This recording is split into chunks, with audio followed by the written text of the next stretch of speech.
Good morning to everyone.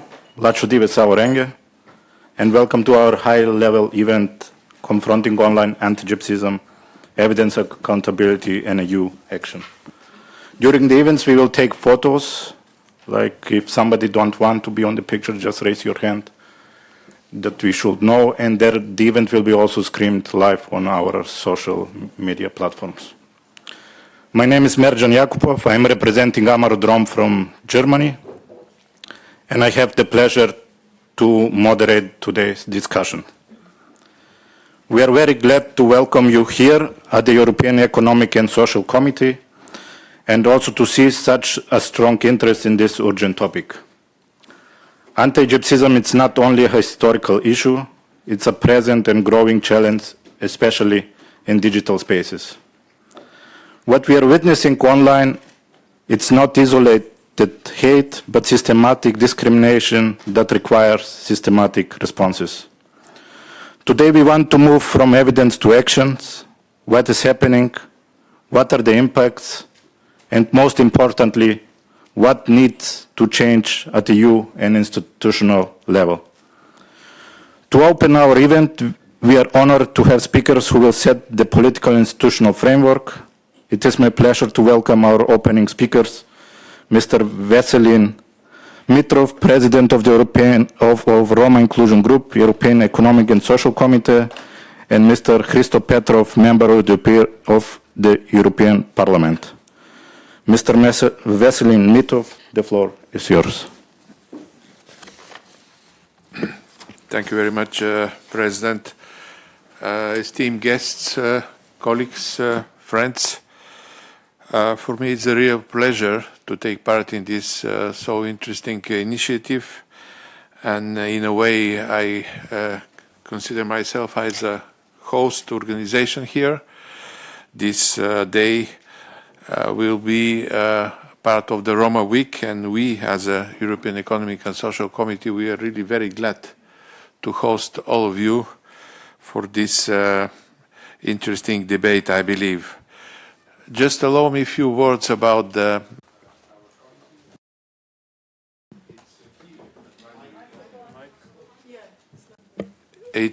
European Economic and Social Committee. It's a key advisory body of the European Union that acts as a bridge between the EU decision makers and the organized civil society. This is the house where the people who actually run businesses in Europe, the employers, the people which are working in factory, in company, in public administration, the workers, or the people which led community, the NGOs,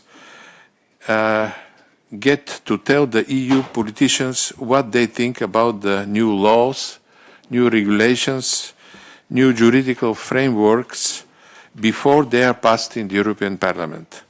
So here in this house we have three main roles.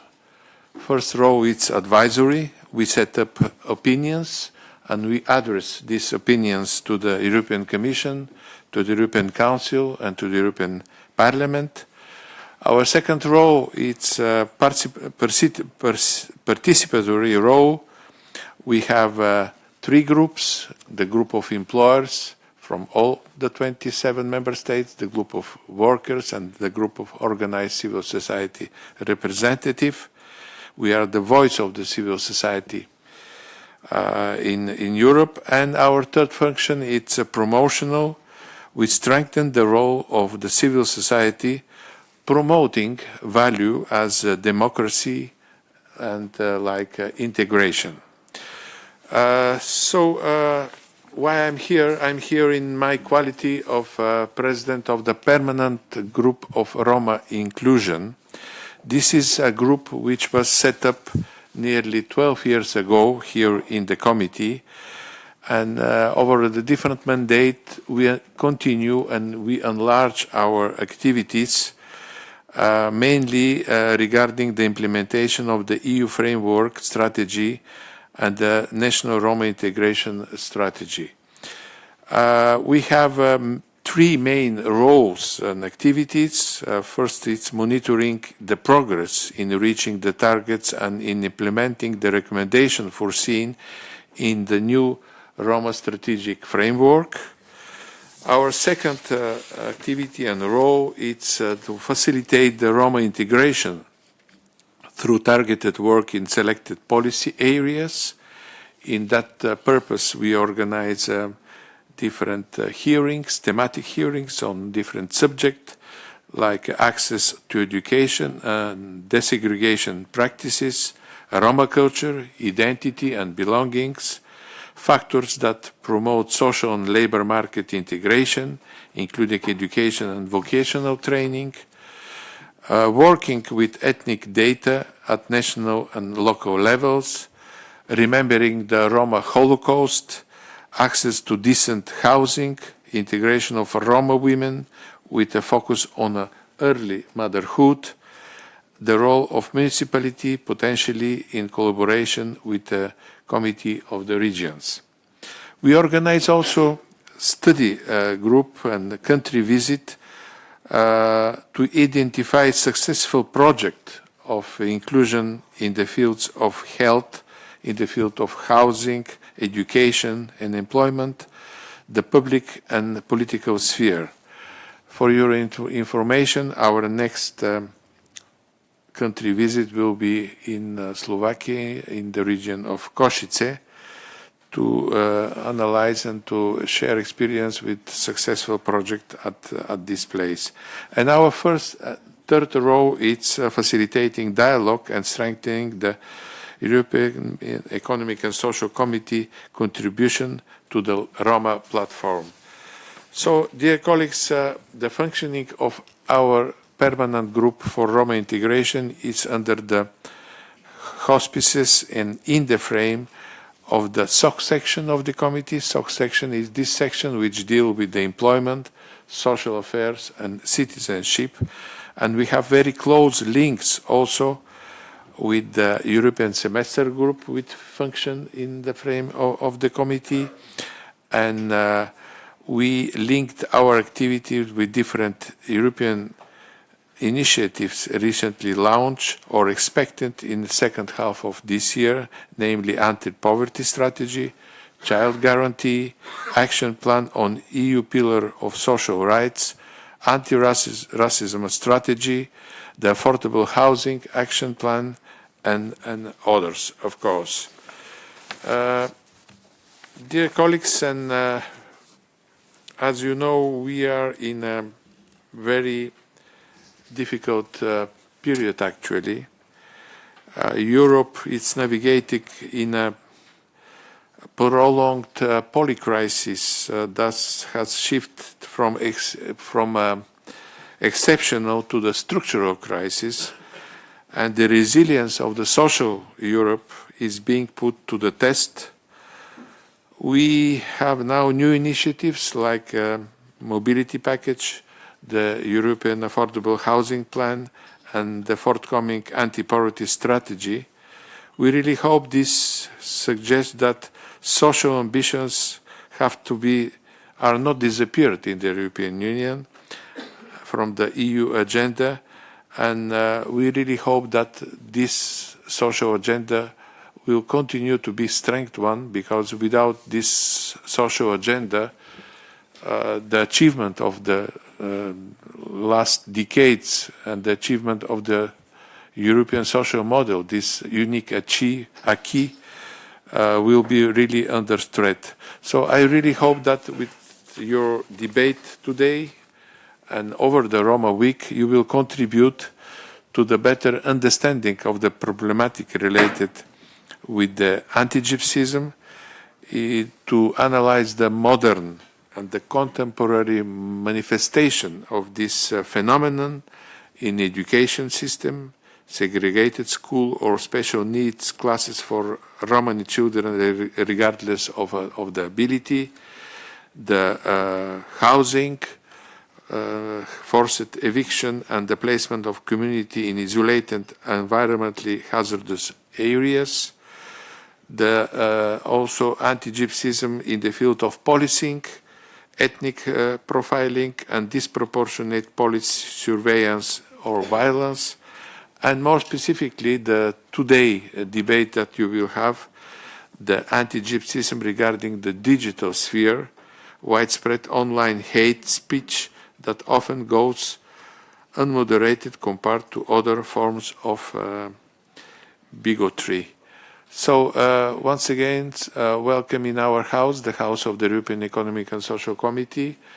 I wish you a very fruitful debate, and I'm sure that we will contribute to the better integration of this biggest minority in the European Union, minority that sits above 10, 12 million European citizens. Thank you very much, Mr. President.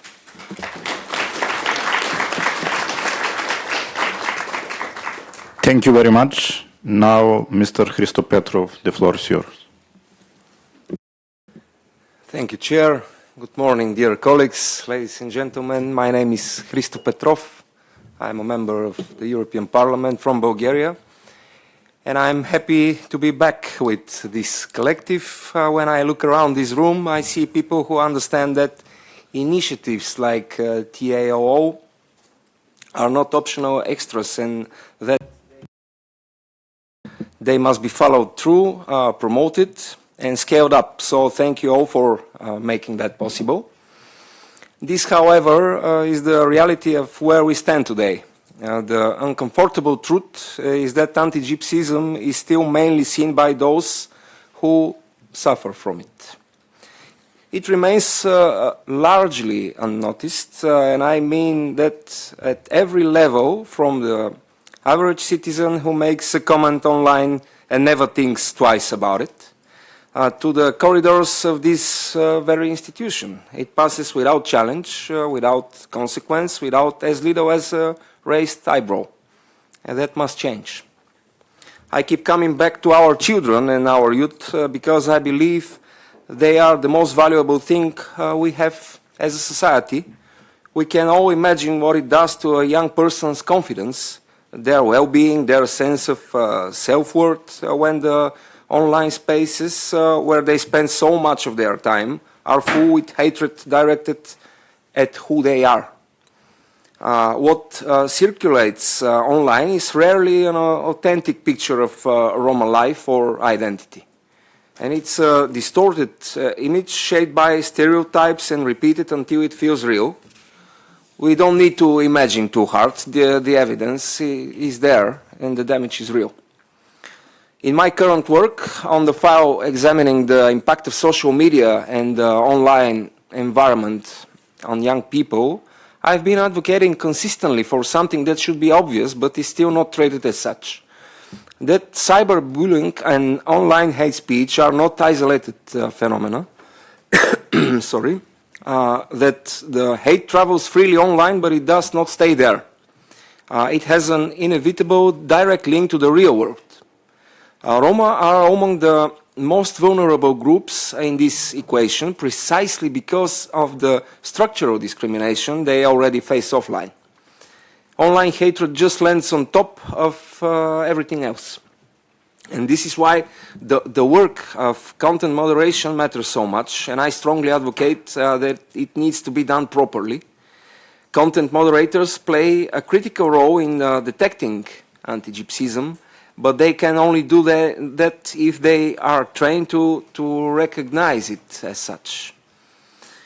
Platforms too need to be made genuinely aware of this, and here is where I would love to see projects like TAAO serve as pilots, not just as awareness campaigns, but as active training grounds where our youth learn to detect anti-Gypsyism, to name it, and to report it. When young people have that knowledge and those tools, they are reminded of their own agency.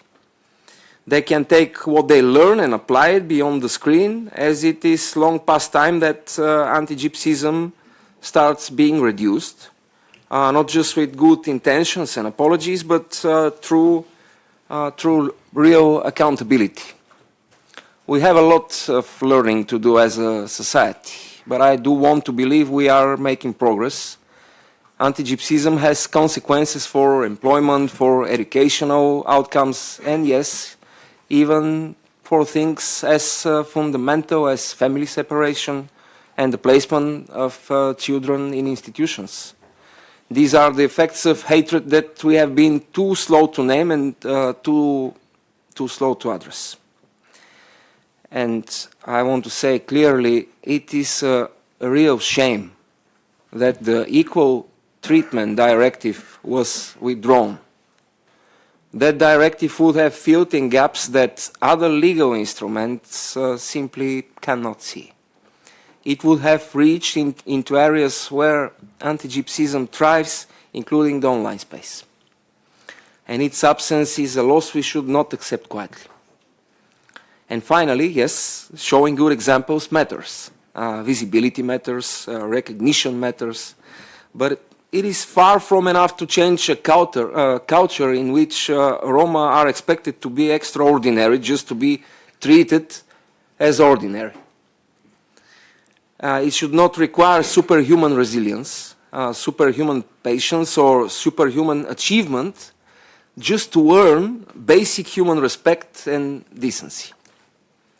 And that is the standard we should hold ourselves to.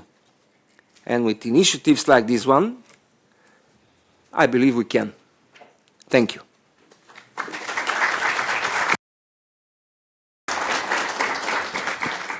Thank you very much for both of you for this important opening remarks. We now move to our first panel, From Evidence to Action, Experience from Ground and Advocacy Priorities. I invite all speakers to join the panel and their seats. In this panel, we shift from political framing to the evidence collected through the TAAO monitoring carried out by Roma young people across 6 European countries. This is a crucial part of today's discussions because it brings forward not only data but also real experience from the ground. The panel will follow a clear structure. We will start with a research overview of TAAO findings. Then we move to national insights from different countries and conclude with a broader monitoring and platform accountability perspective. I kindly ask all speakers to respect their time limits. We have around 10 minutes for the overview of the project, 5 to 7 minutes per national intervention, and then 10 minutes for the concluding perspective. Let us begin with the TAAO project overview and key findings. I would like to invite Ileana, Cristina, Rotaru to take the floor. Thank you. Thank you very much.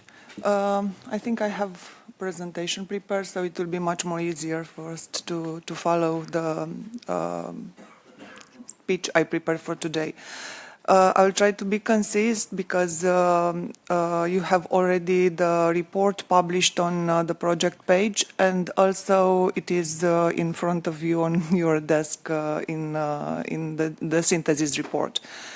But before I'll begin, I would like again to underline my deep sympathy and appreciation for the members of the project, of the young Roma monitors that filled all the monitoring tools, and not that checking the boxes and following the process, but again, they were deeply involved in an environment of hate speech and anti-Gypsyism for an entire year. And I would like to applaud all of them because I know some of them are here in the hall, but others are back home. So our deep appreciations for the young Roma monitors, please, because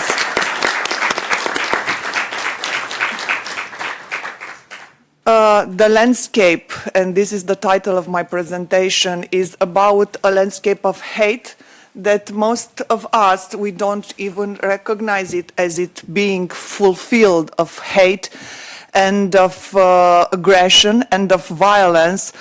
A digital landscape that we are submersed in our daily activities, but we don't even understand what is happening there. So for 1 year, me and my colleagues, we developed a monitoring tool. And the next slide, please. And together within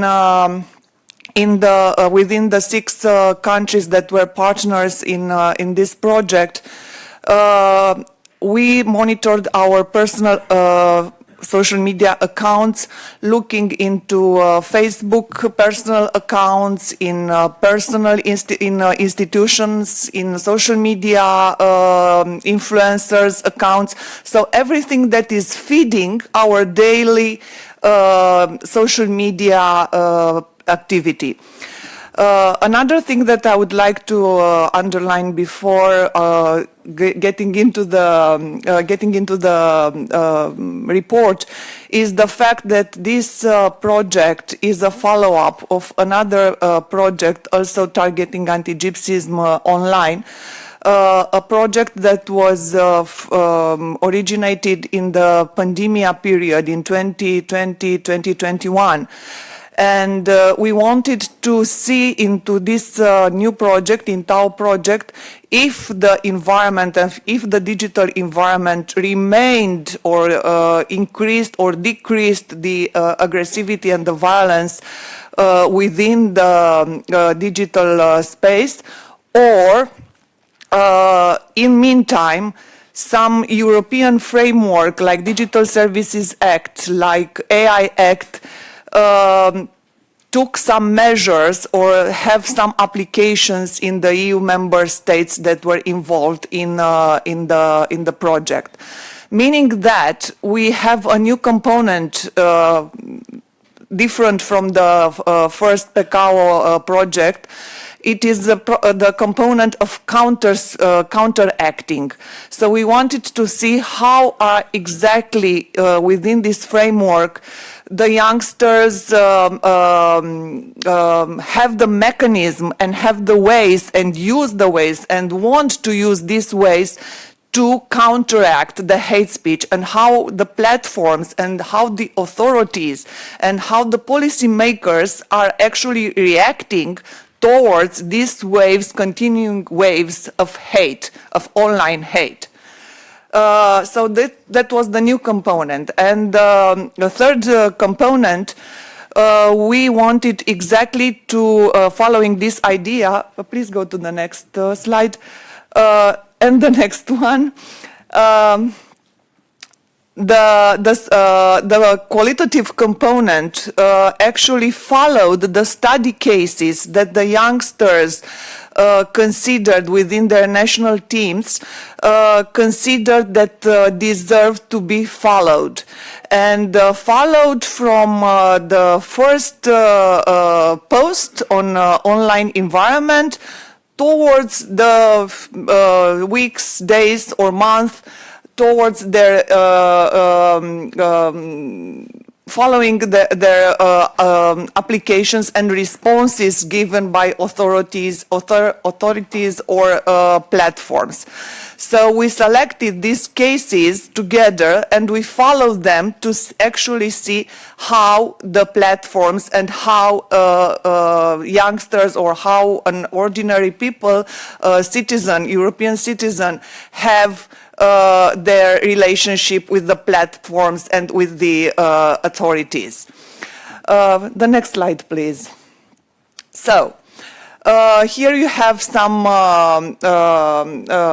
key findings. I have structured them in two slides. The first fact is the origin of hate speech is most of it on private accounts, and also it is on news and public figures, their public accounts on Facebook, or actually Meta, on TikTok, or other platforms. But these are the most used platforms. There are some differences between countries, but the most used social media platforms are Facebook and TikTok.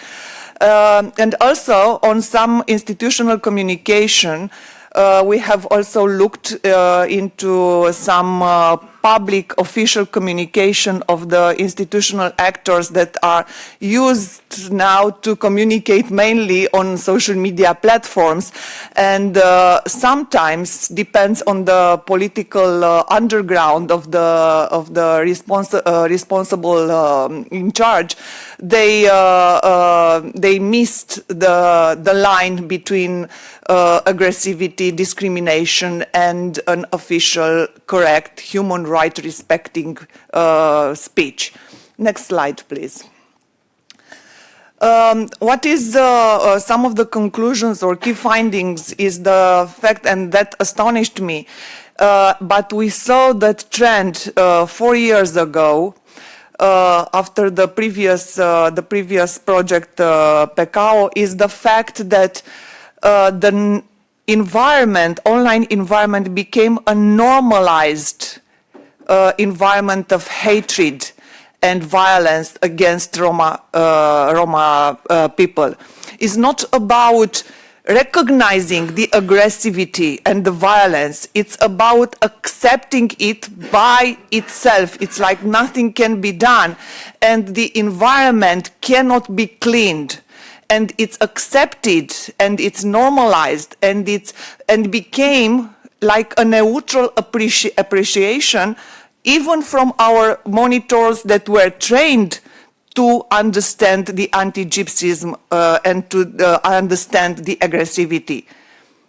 I think this is one of the most, let's say, important impact of a continuous dimension of violence and aggressivity, and the fact that youngsters, we are talking about youngsters that have under 35 years old, 25, the medium age was 2022, 2023.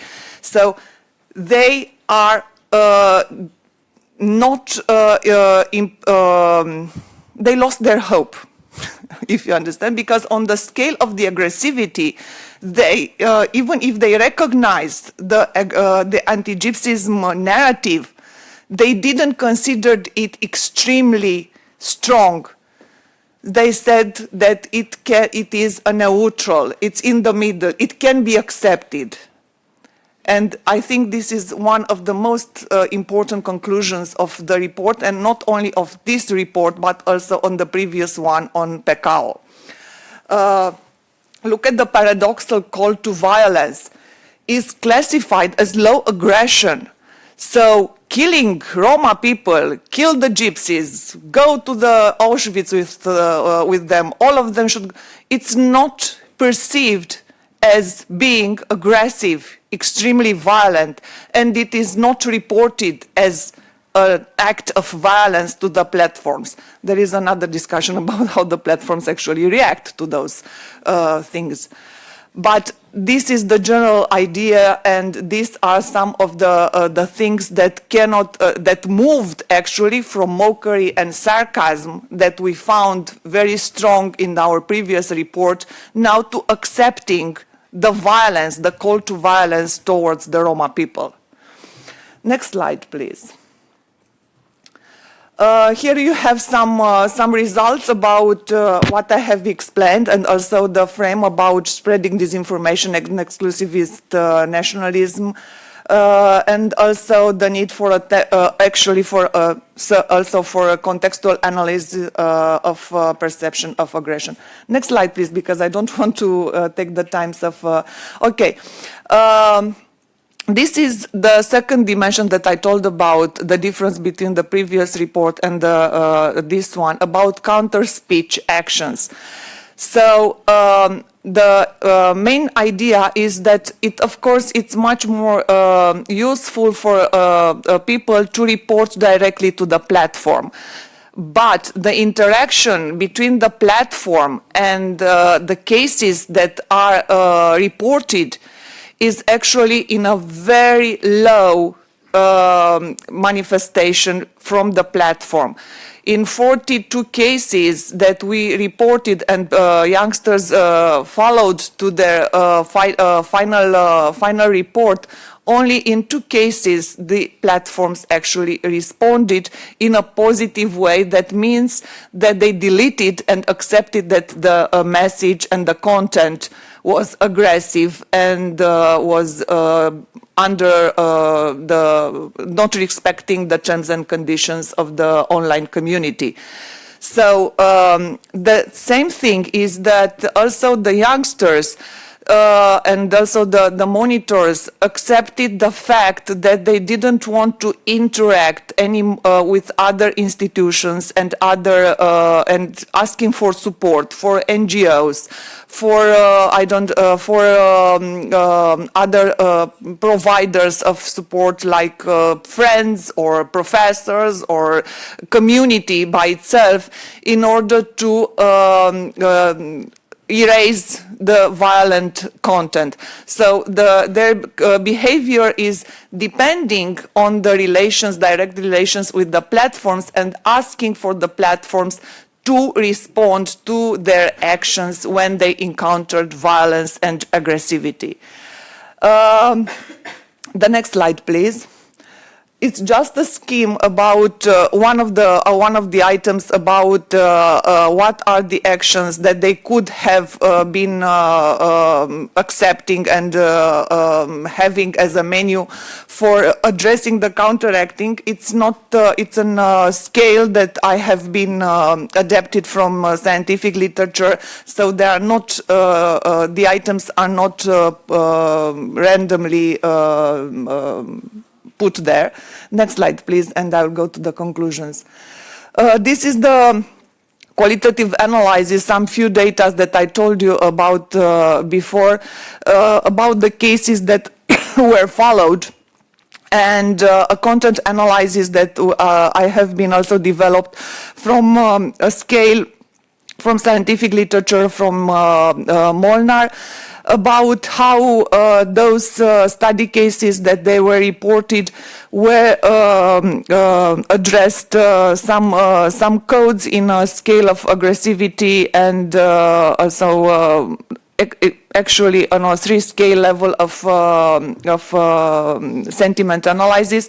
Again, deviance and criminality are the most frequent assessment about Roma people behavior, and also group differentiation. Narratives that are also very common in and used in recently political electoral year, also in Romania, in Hungary, and in Czech Republic, Slovakia, Germany.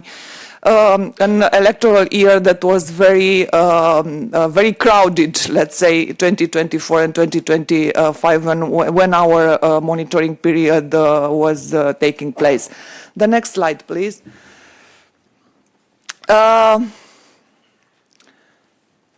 Yes, what we can do, or what can be discussed during our meeting here, or on the next period, is about how can we fix the online public space, and how can we impose normalization and an accountability from the platforms. And what are their role? Because we cannot delete and we cannot censor the platforms from being used by the youngsters.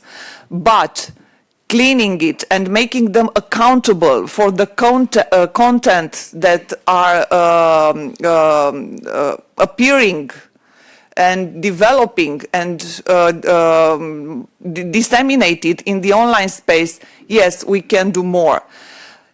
Another variable that is taking place is the rise of AI-generated content, which cannot be controlled, or which cannot be completely understood regarding the algorithm and the codes of how the AI-generated prompters understand the Roma issues and the Roma minorities and the anti-Gypsyism.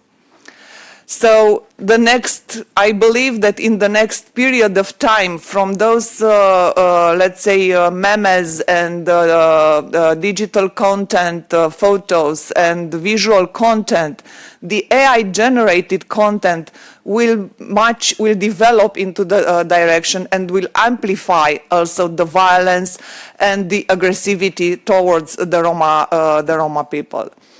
And the last slide, please. Yes, this is again, not again, let's say a constant, and we have to take into account this about the failure of platform moderation, and also, in my opinion, a failure of the national institutions of each country that were partners into this project of addressing in the national framework the, let's say, political and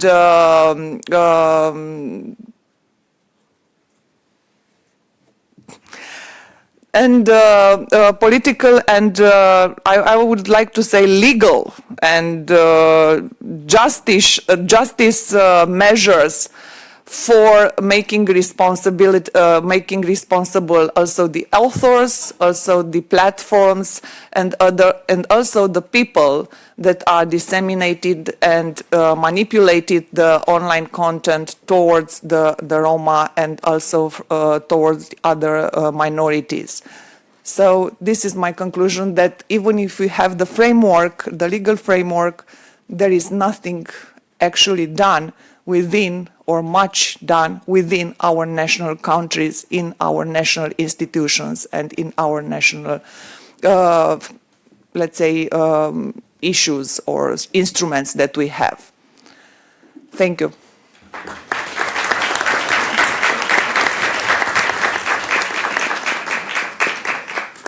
Thank you, Ileana. We move now to the national perspective from Romania. Daniel, please. Keep also the 5 minutes. Okay. Thank you. I sent you very short. You can go to the second slide. As Ileana also mentioned, TAAO, it's coming also after another project, TAAO. It was implemented in Belgium, Bulgaria, Czech Republic, Hungary, Slovakia, and Romania. And in Romania, we had, during the 1 year of monitoring, which happened between October 24 and September 25, we had 552 cases which were monitored and reported by, included in the research by the 9 young person. In Romania, we had a bigger group. They were 9 young people who were trained to do this. Go to the next slide. The process was first training, then they have done the monitoring, then we have done a synthesis and analysis of the report. We were especially following Facebook, TikTok, Instagram, YouTube, Twitter, and different news portals, because it was also elections and things like that. They were also following different politicians and things like that. You can go to the next slide. What we realize and what the findings are, the biggest platform where hate speech is present against Roma, it's Facebook. Like 47.9% of the cases were identified on Facebook. Then TikTok, like small movies which are mocking or joking about Roma, it's 32%. Then Twitter, less. Then other sources like different websites or newspapers, online newspapers, but what you need to know is that even those like other sources, some of them, they're very relevant because they're online newspapers which are having big numbers of people access to them, and that's making it very spread thus around the country in Romania. Next slide, please. The type of hate, like in most of the cases, it was some irony and humor connected with Roma, which initially it was just a nice post where they are joking something, but down in the comments you will see that it's really, really bad. Then some emotional outrage, and what is the most dangerous, they were quite high number, 77, which were calling to action. Like they were posts which are literally saying, let's bring them to Auschwitz, or let's kill Roma, and what's funny, even if they were reported, some of those, nothing happened. Like even if they were explicitly calling to actions against Roma. And that's something very bad. What happened? Next slide.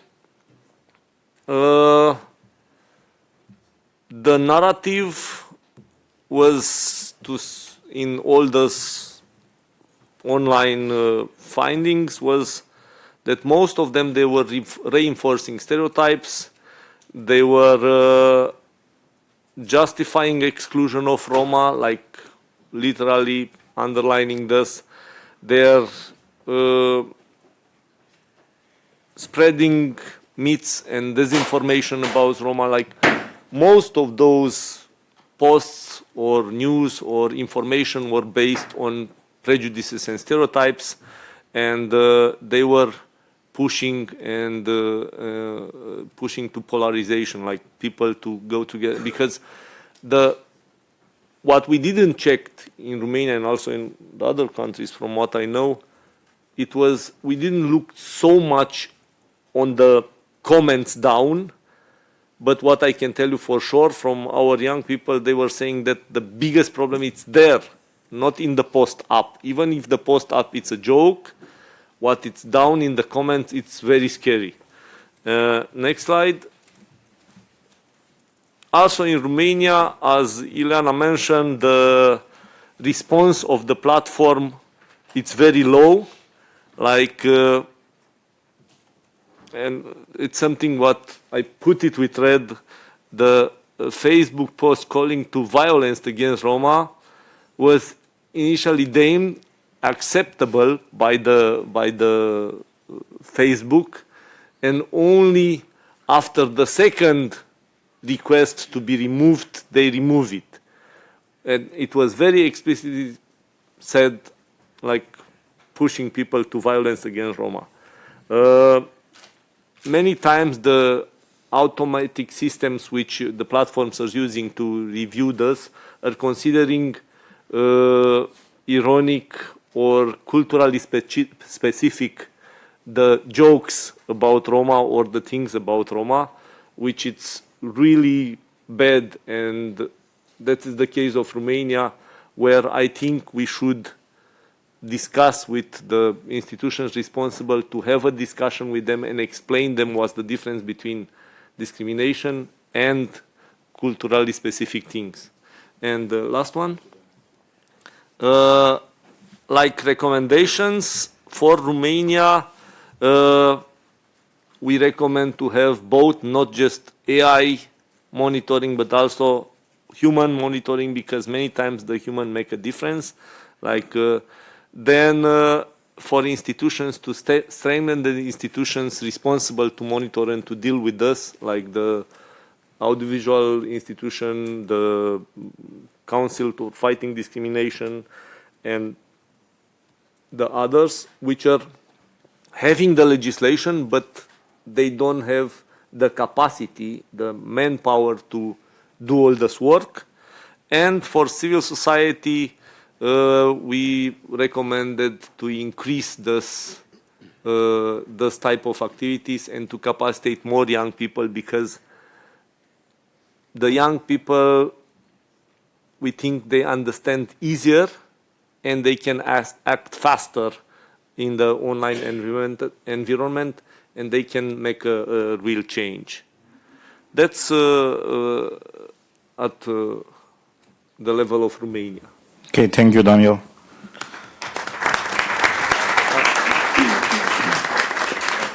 Now we go to the next country. Štefan, please.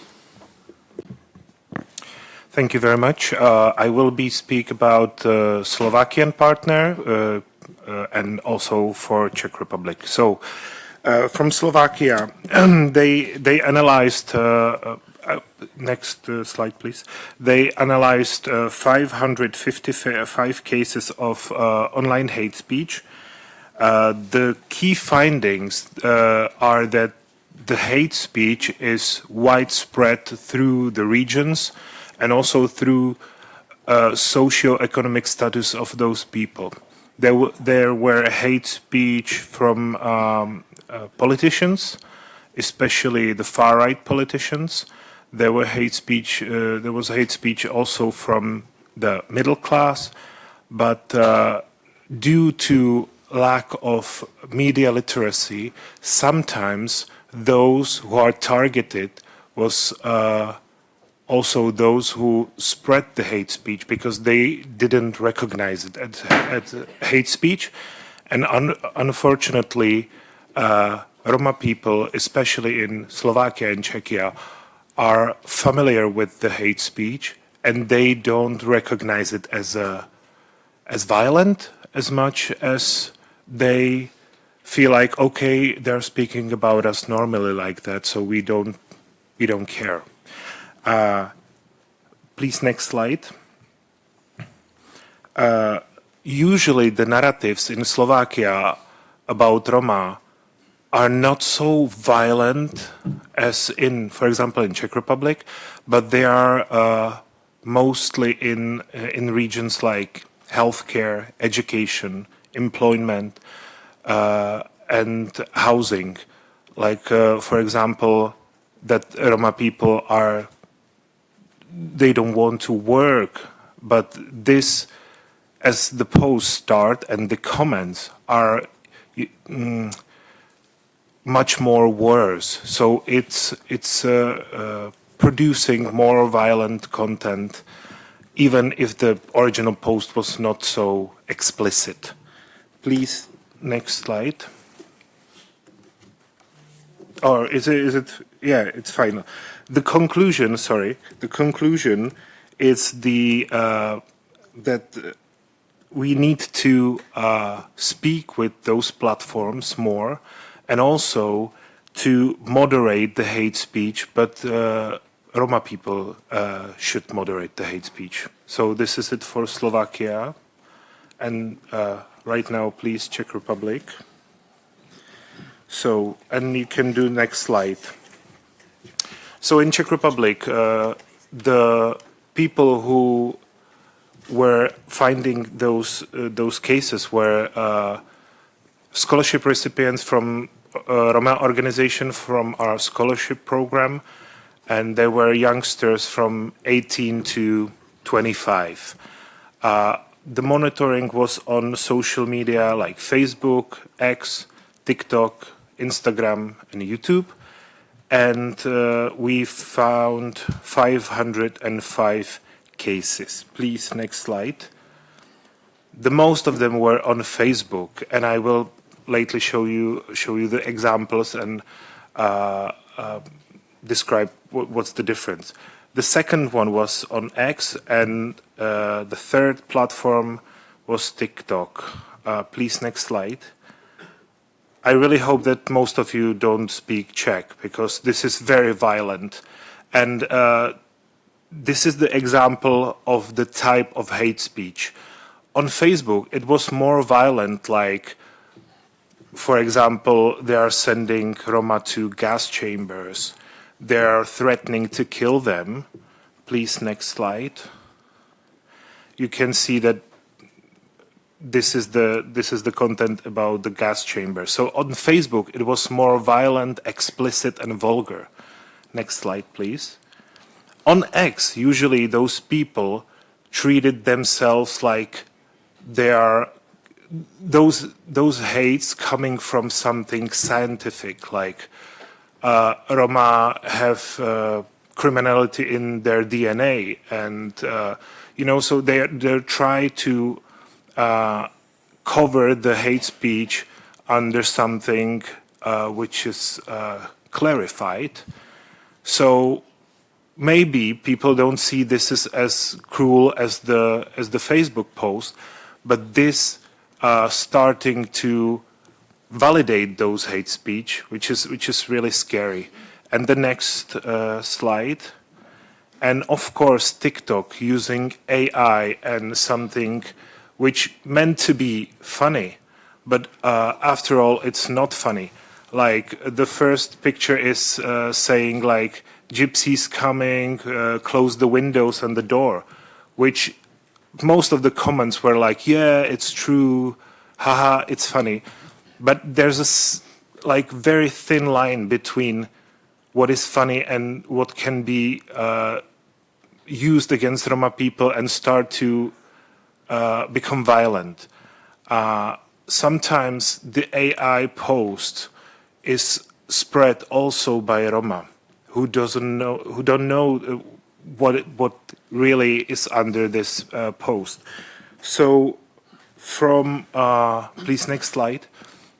What we think is really important, and because I was working with those youngsters, is to also care about those who are targets, because for example, the mental health of the youngsters and their motivation to do something better for the future is really pushed down by those comments. So our conclusion is to educate the society, especially in media literacy and also in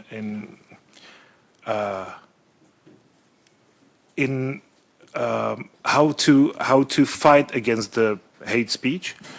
This is the first thing. The second thing is to speak with those platforms about the content, because I was looking yesterday on those posts which we did a year ago, and they are still there. So this is really important to speak with those platforms. And the third thing is to do some legal steps from our governments. So it needs to be done from the bottom, from the people who are in the target, and also from the top. So we need those three actions in Czech Republic. Thank you very much.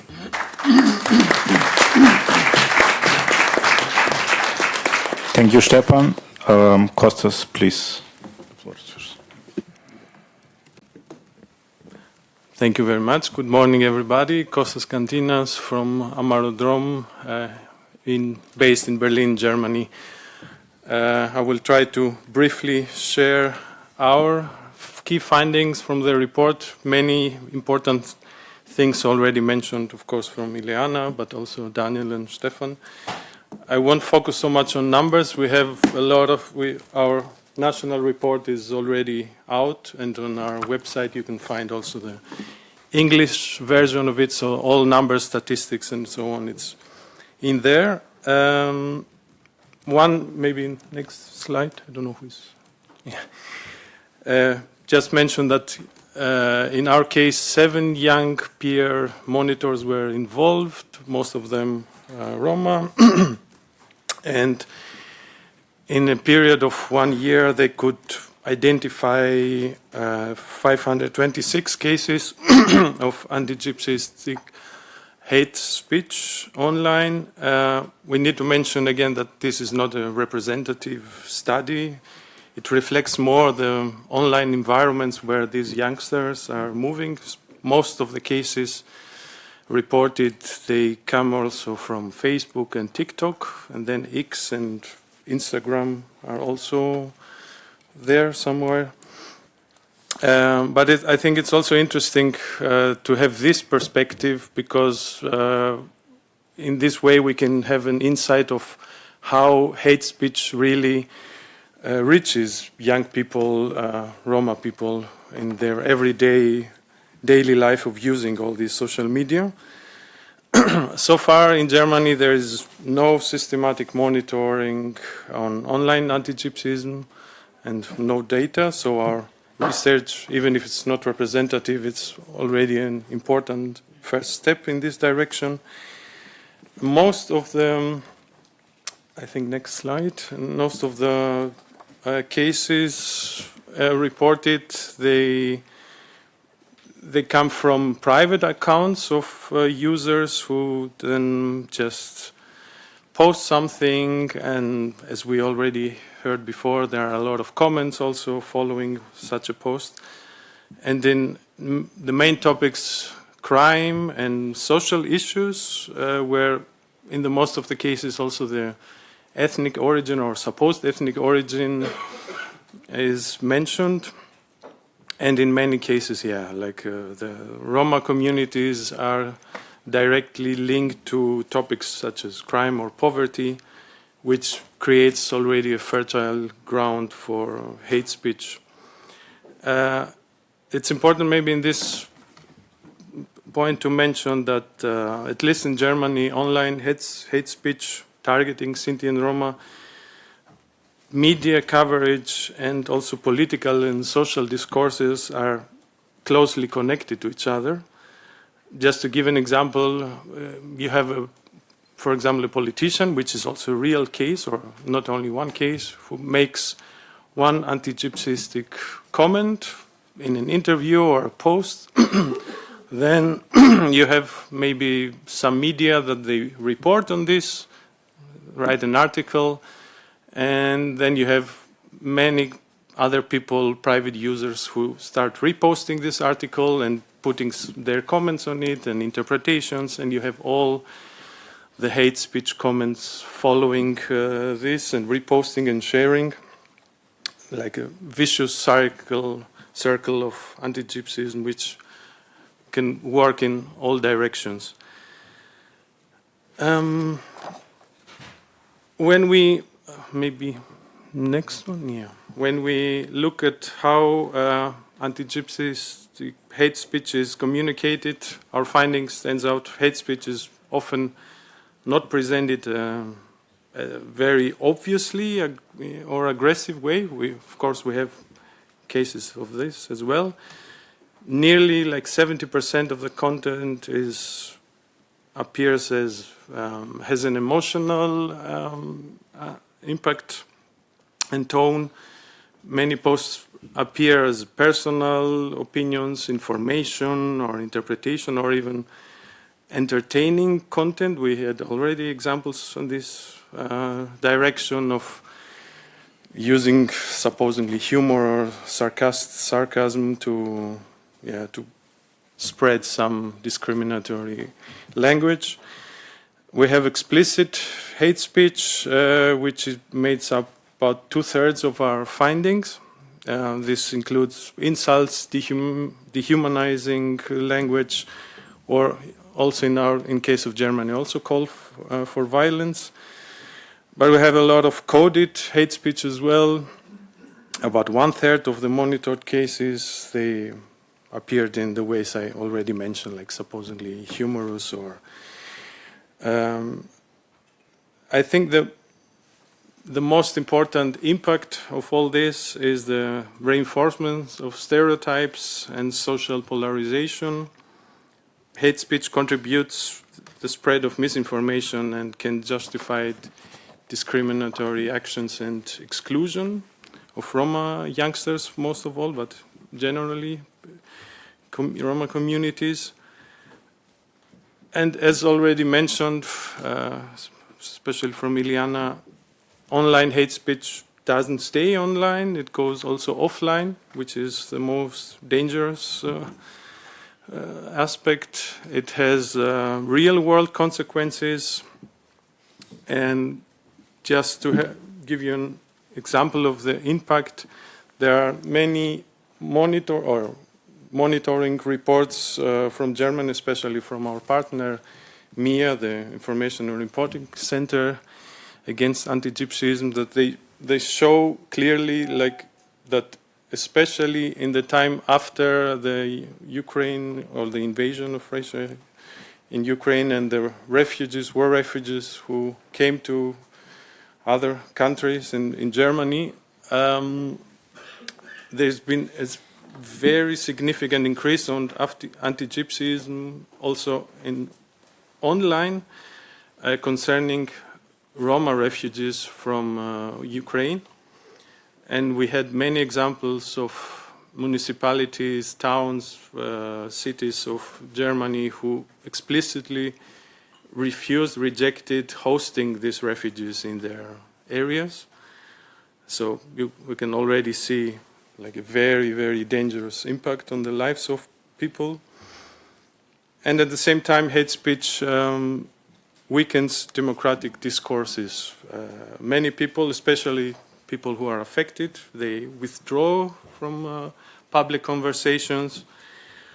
They have fear that they will be attacked, which online in this case, but also the confrontation with hate speech has a severe impact on the mental health of youngsters who are affected by it. So our findings should be understood as a clear call for action against anti-Gypsyism. We need to strengthen our young people, like our 7 young peer educators, monitors, who also mentioned in many cases that, yeah, I want to react, I want to take some action, but I have already reported repeatedly this post, which is completely anti-Gypsyism, and nothing happens, even multiple times reported. So it's a responsibility from us, all other actors of the civil society, authorities, or national or EU level to take action, and of course also put more pressure also on the online platforms to do some action. They should definitely need to improve significantly their moderation, better detection of explicit or coded hate speech, be transparent in how they handle reports on such cases, how do they deal with it, if at all. And they need to implement the already existing legislations who are there to fight hate crimes also online. And public authorities, I'm concluding, sorry. I think there's one more slide, but yeah, anyway, not so, or maybe not, okay. Also public authorities needs to invest more in awareness, in scientific research concerning anti-Gypsyistic hate speech, show more clear commitment on combating online anti-Gypsyism, and provide stronger support to Roma organizations. And yeah, but at the same time we see in Germany specifically, but also in other countries, but this is not the case. The tendency goes to another direction, like cutting, reducing funding. And finally, policymakers on European Union level need to clearly recognize online anti-Gypsyism as a specific and very important issue in policies addressing and combating hate speech and disinformation, and also support financially such things like our research the past 2 years. Thank you very much. Thank you, Kostas. Kadrin, please. Thank you, Merdjan. My name is Kadrin Hasanov. I'm representing Integro Association from Bulgaria. Next slide, please. Some couple of words about our organization. We are Roma NGO from Bulgaria, one of the founder of Ergo Network. And our work is especially on anti-discrimination, media monitoring, and Roma empowerment on local level. So we have more than 15 years experience with systematic Roma media monitoring. In 2010, we produced the first systematic report on Roma representation in the print media in Bulgaria. Also, in the previous TAAO project, we documented 1,795 cases of online hate speech, and TAAO builds directly on this foundation. So, the next slide, please. The main findings about Bulgaria. We had a group of 5 monitors in the frame of the TAAO, and during this 1 year monitoring, we documented 528 cases of anti-Gypsyism content. Mostly by platform of Facebook. 63% of them was in Facebook. In TikTok we had 80%. In Twitter 7%. On YouTube 5%. And Instagram 4%. Of course, Facebook and TikTok dominate with visual content such as videos, memes, images, and hardest to moderate algorithmically things. 64% of the content carried a clearly negative sentiment, and most red flagged. Only 30% of the reported content was actually removed by the platforms after reporting.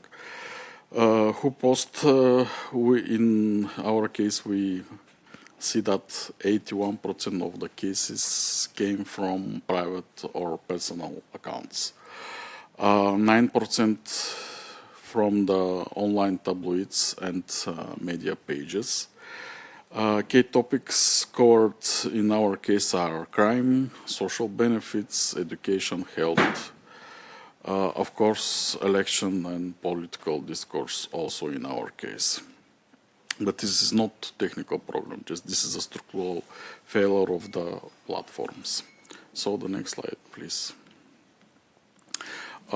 In Bulgaria, we can number 3. I just give you 3 examples of real cases.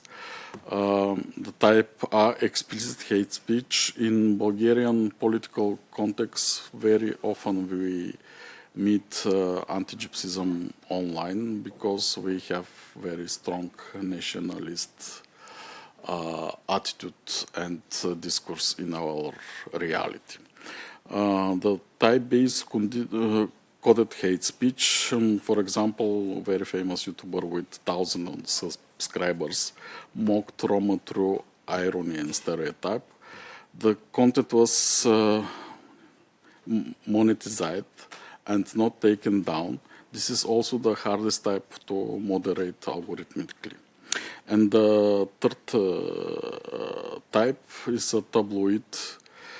Run the headline "Gypsies killed photographer," mentioning the ethnicity was journalistically unjustified, but it triggered hundreds of hateful comments. We also observe some broader, even formally neutral posts where Roma people are simply visible can trigger wave on hateful and stereotypical comments. The post itself breaks no rules but enact as a trigger.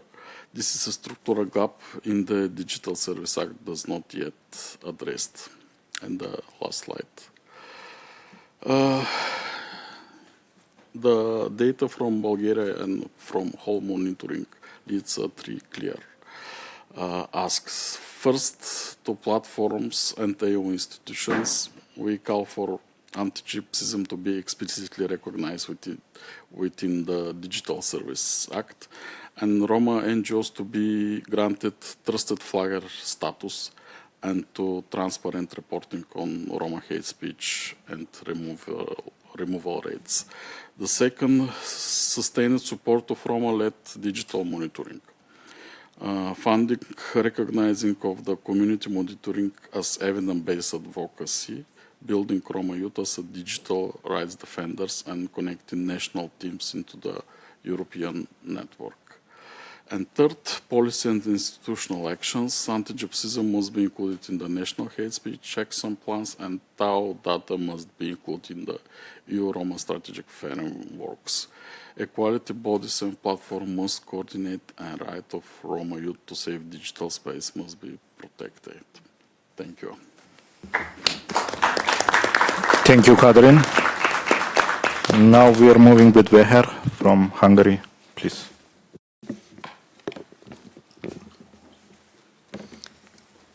Hi, my name is György-Fehér. I'm from Hungary and from Romaversitas. They're colleagues, they're friends. Very important today because I am one of the 3 young Roma people who research the TAAO project. And behind every screen and every comment, there is a real-world impact that fuels discrimination and violence. Today, I would like to share my experience on why we must hold these platforms accountable. Next slide, please. Thank you.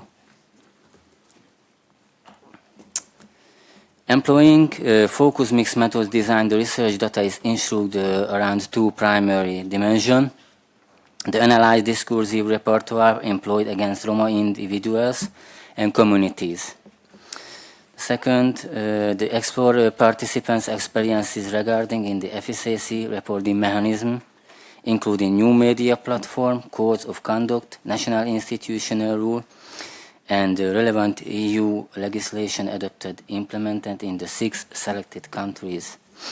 The monitors ages 20 to 35 represented diverse levels of formal education: students, volunteers, employee, individuals. All of them was previously part of one or more Romaversitas programs, which meant they had experience on anti-Gypsyism projects. The research developed the methodology to collect and categorize a wide range of data on anti-Gypsies online hate speech. It was discussed, refined in national research online meeting to assure a common understanding and scientific validity. The compromise 6 key components: general information, general topic assessment, categorization of content types, intensity and frequency of content, counteracting, and personal observation. Next slide, please. Thank you. Monitoring, this report presents a content analysis of 481 cases collected over 12 months period using standardized monitoring tool instrument. The monitoring tool tailored for social media monitoring, Facebook, YouTube, TikTok, incorporated specific codes, description informed by the research questions and project objectives. Next slide, thank you. The results is turning to results of our monitoring. This chart clearly illustrates of description narratives we encountered. We analyzed hundreds of cases to understand which topics triggered the most significant reactions. The data reveals 2 deeply concerning peaks: criminalization, the highest volume content related crimes committed by Roma. What is most striking here is overwhelming amount natural and positive labels in this category. This suggests dangerous normalization where criminal news is systematically linked to identity. Sport as battleground, we see massive spike in negative content surrounding sports events, while sports should unite us. Online platforms often transform these events into arenas for intense anti-Gypsyist outbursts. Visibility of leadership. Content regarding Roma leaders also show how negative to positive ratio, highlighting the digitally hostility faced to who represent the community in public life. This distribution confirmed that online anti-Gypsyism is not just about random insults. Is focus specific areas, crime and sports, to reinforce negative stereotypes and exclude Roma from the broader national narrative. Next slide, thank you. In order to gain deeper understanding, the categorization of coded hate speech followed. The individual cases were also classified, the monitors, along how strong the felt hatred was them on a 3-point scale. The figure below shows that the explanation, racial and white supremacy, predominate with the strongest hatred. Yes. Next slide, please. And so what is the conclusion?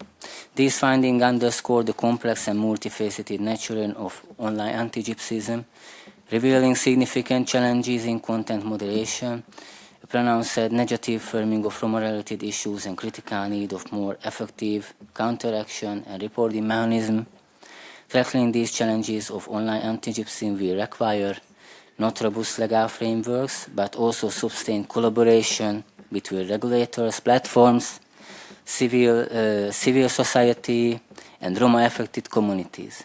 Our data is clear. Online hate has real-world consequences. Let us use these insights to build a safer digital space for all. Thank you for attention.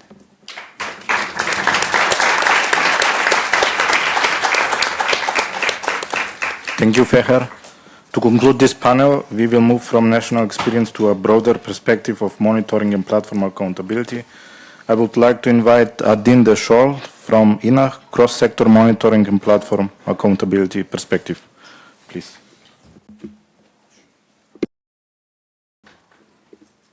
Thank you.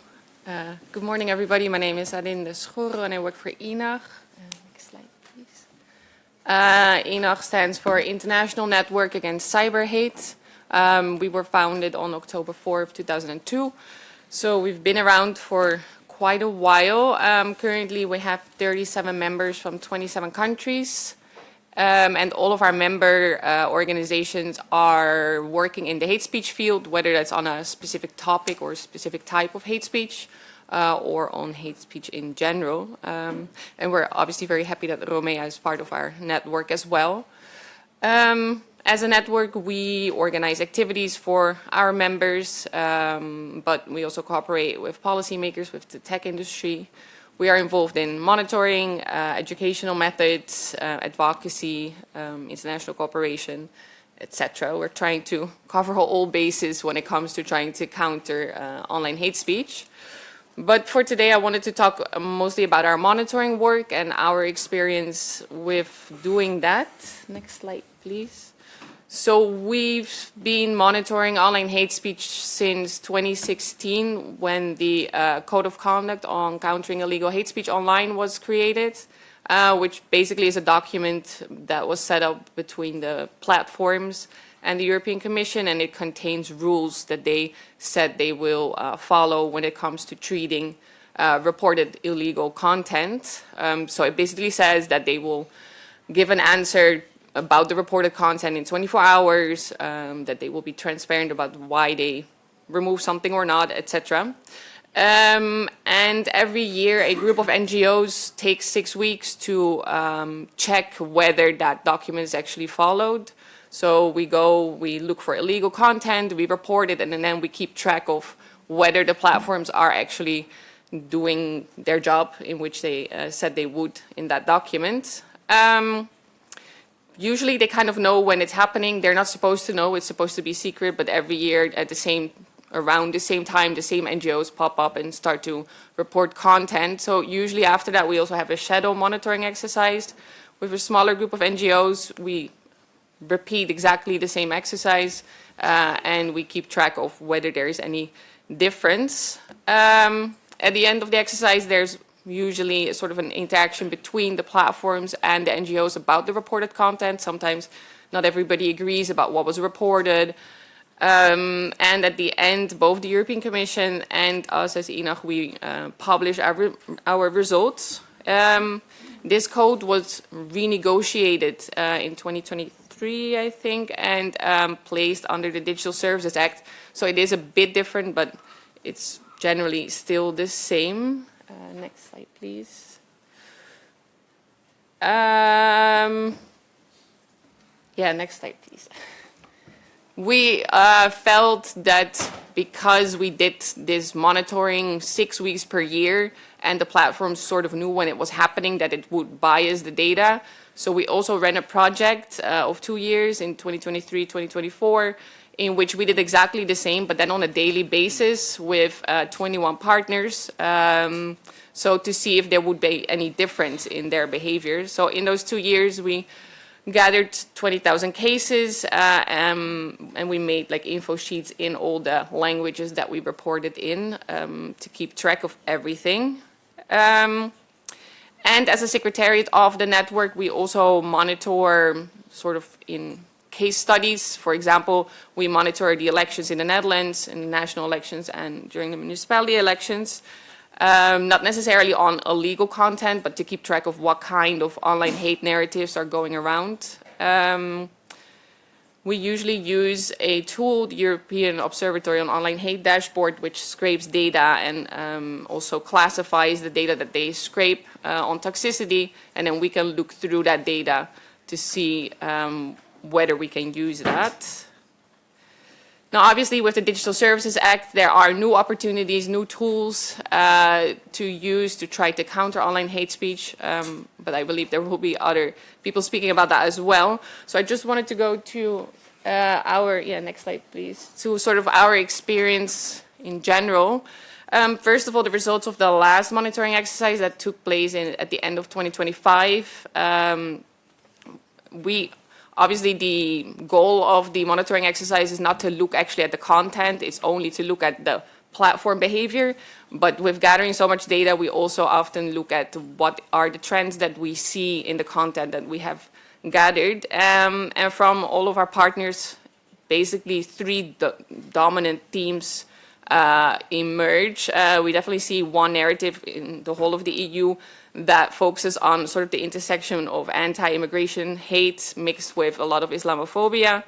Then there is the sort of the cultural war narrative that really targets LGBTQ plus communities.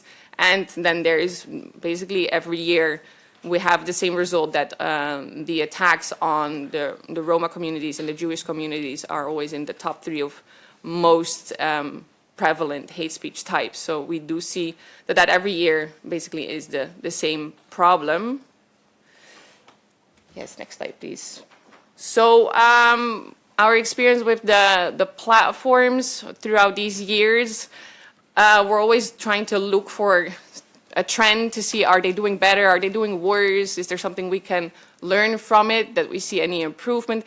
The main problem is actually that the results really fluctuate between years. 1 year, a platform maybe is responding quite well and is removing things quite well and fast, and then the next year they stop doing anything. It also often happens that a platform behaves very differently per country. It really depends on from what country you are reporting the content. And all of that obviously should not be the case. It should be one uniform system, and it shouldn't matter if you're reporting from Spain or from Italy or from wherever. So that's definitely a problem that we see.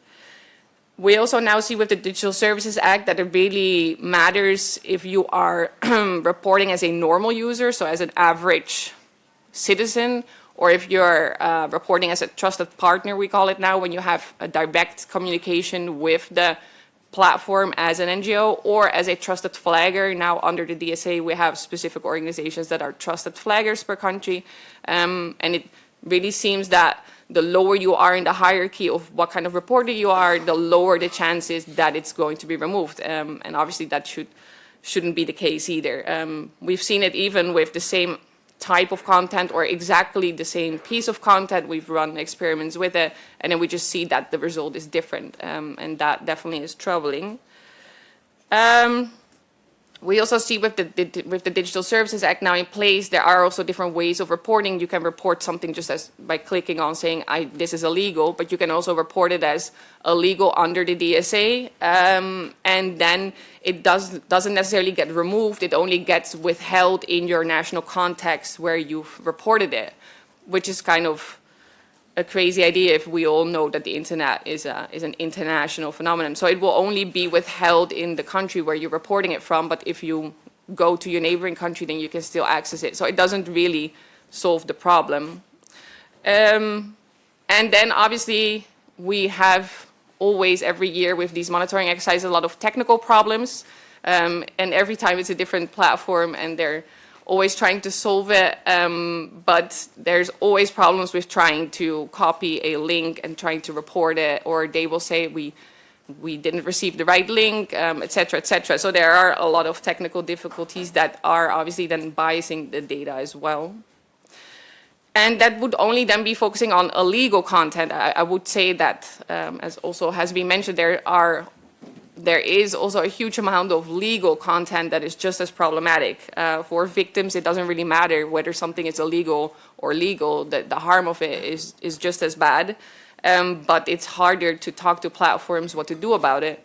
And the legal or the sort of the harmful content that doesn't reach that legal threshold is also the breeding ground in which obviously the illegal content is happening. As was also mentioned by others, if you make a post with a video that is a joke, but then the comments on it are actually illegal, then you should question if that is the right way of permitting the content to be up that way. Next slide, please.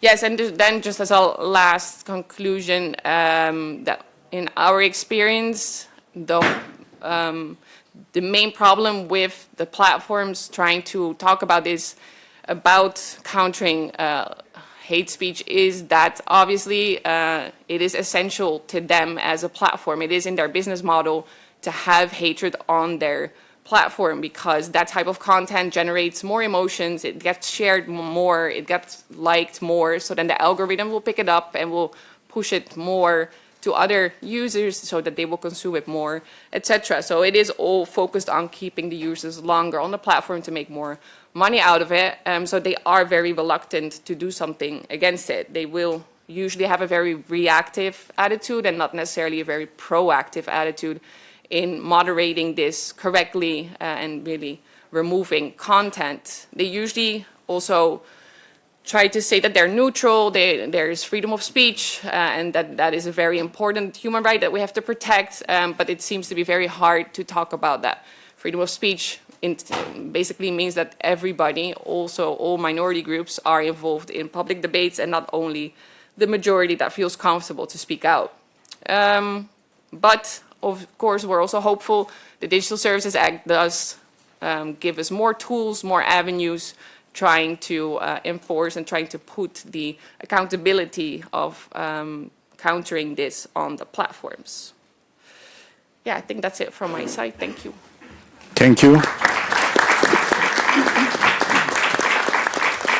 Thank you all for these important contributions. What we clearly see is that online anti-Gypsyism is widespread and systematic, that it's manifested differently across countries but follow similar patterns, and that current responses remain fragmented and insufficient. This provides a strong evidence base for the discussion on institutional responses that follow next. Thank you once again. Thank you all for these important contributions and for presenting such strong evidence across Europe. We now move to our second panel, institutional responses and policy gaps. After hearing the evidences from civil society monitoring, we now turn to the institutions to reflect on how existing frameworks respond to these challenges and where gaps remain. We have speakers bringing different institutional perspectives.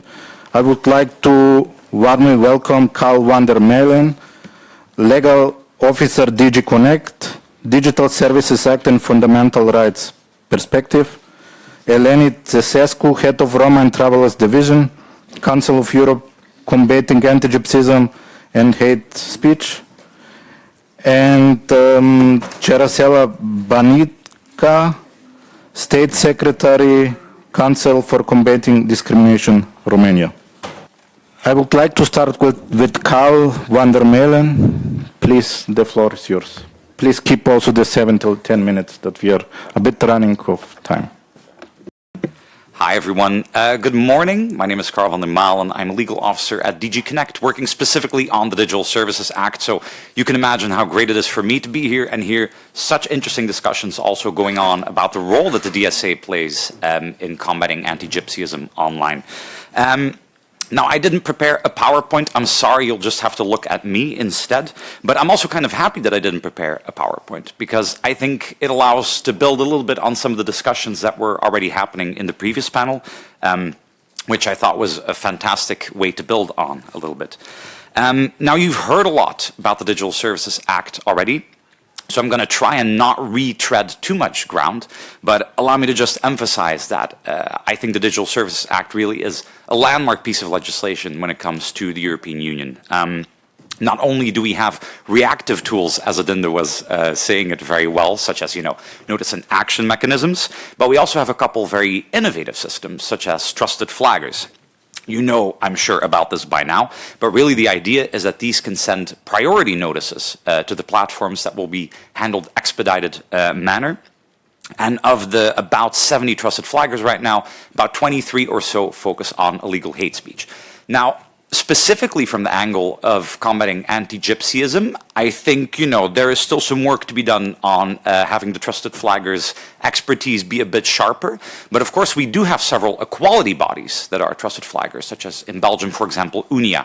And so indirectly that way, since they work on equality, this is one of the ways in which our trusted flaggers can also contribute on helping combat anti-Gypsyism online.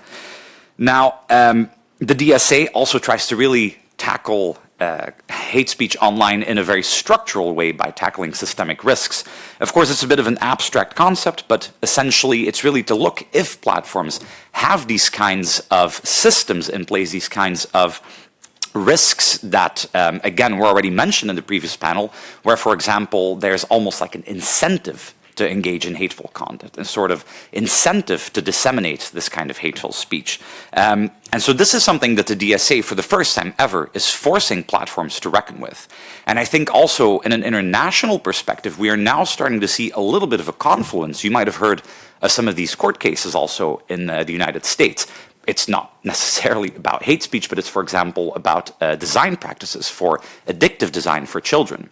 And so I think that the EU has really set a little bit of a leading tone in the fact that we need to look at this. And I think now internationally we're also seeing that the pressure is rising on these platforms to look at very much the foundations of how their platforms are built. And then hopefully that will also allow us to really tackle hate speech online in a much more holistic manner rather than just these reactive ideas. Now, there's two elements that I would just like to first emphasize before anything, and that's the Code of Conduct on Hate Speech, which was already mentioned before as well, because I think this code is really, really an interesting example for us to look at. This is a very intense exercise where 12 platforms have essentially said, okay, we commit to taking some extra steps on combating hate speech online. Compliance with the DSA is not presumed, to be clear, but it is a sort of good faith effort, right? They are engaging with the Commission, they are engaging with civil society, and trying to showcase that they are trying to really handle notices in a very quick way. Now, recently we concluded the first monitoring exercise. Again, like our speaker from ENAC was already providing some statistics there. But in total, we had a little bit over 3,000 notices that were sent during the hate speech monitoring exercise. And all of the EU member states were covered, except for Romania, Slovenia, and Sweden. And I think I can be, already hinting that these would be some member states that would be very interesting to look at from an anti-Gypsyist perspective. So we hope that maybe in the next monitoring exercise that we can get some CSOs from these member states on board as well. Of all the notices that were submitted, we saw that about 11% of them actually dealt with anti-Gypsyist content. So I think this also goes to show that the Code of Conduct on Hate Speech is very, very relevant for the topic that we're discussing today. So that's the first one that I wanted to highlight, and then maybe a second one is also the role that civil society plays in the DSA. first of all, of course, and this whole trusted flagger system, but also more broadly, we really rely on the good work that civil society organizations do for evidence gathering. You know, we, as the Commission, are the ones leading the investigations against platforms, and we are very much in need of in-depth evidence that we cannot always gather because we simply do not have the expertise. So we very much rely on the good work that many of you in the room do, and many other organizations that maybe are not here today do. And this really helps us in our efforts to make sure that the internet can really be a more secure space. Now, that being said, there's also a CSO online form that we are working on, and I very much invite all CSOs to take a look at. It allows you basically to share your research with us as the Commission, and to also highlight a little bit what you are working on, exactly what your expertise is. So if you are interested in this, please take a look, and also feel free to reach out to me. And above all, also, of course, reach out to your National Digital Service Coordinator, because they are the first line of information and contact. So, okay, that's a bit, very broadly speaking, my contribution here, but I'm very much looking forward also, if you would have any questions or so later, very much looking forward to discussing. And yeah, thank you so much. Thank you very much. Now we are moving with Eleni Tsetsescu. Thank you from the room, correcting my name. So, is it on? No. Yes. Okay, thank you very much for bringing us together today here around this very, very important topic, which is going to be one of the priorities for the Council of Europe for the years to come, for the new strategy 2026-2030. Online anti-Gypsyism, it's not a new phenomenon, but in today's digital world, it has taken on a new, more dangerous scale. What was once whispered in the margins can now spread instantly, reaching thousands, even millions in seconds. For Roma travelers communities, this is not abstract. It has personal, it is personal, daily, and it is exhausting. Behind every hateful comment, every stereotype, every conspiracy shared online, there are real people, people whose dignity is undermined, whose sense of safety is shaken, and whose place in society is constantly questioned. At the Council of Europe, we cannot accept this. Our commitment is clear: the rights, dignity, and security of Roma travelers must be protected everywhere, including online.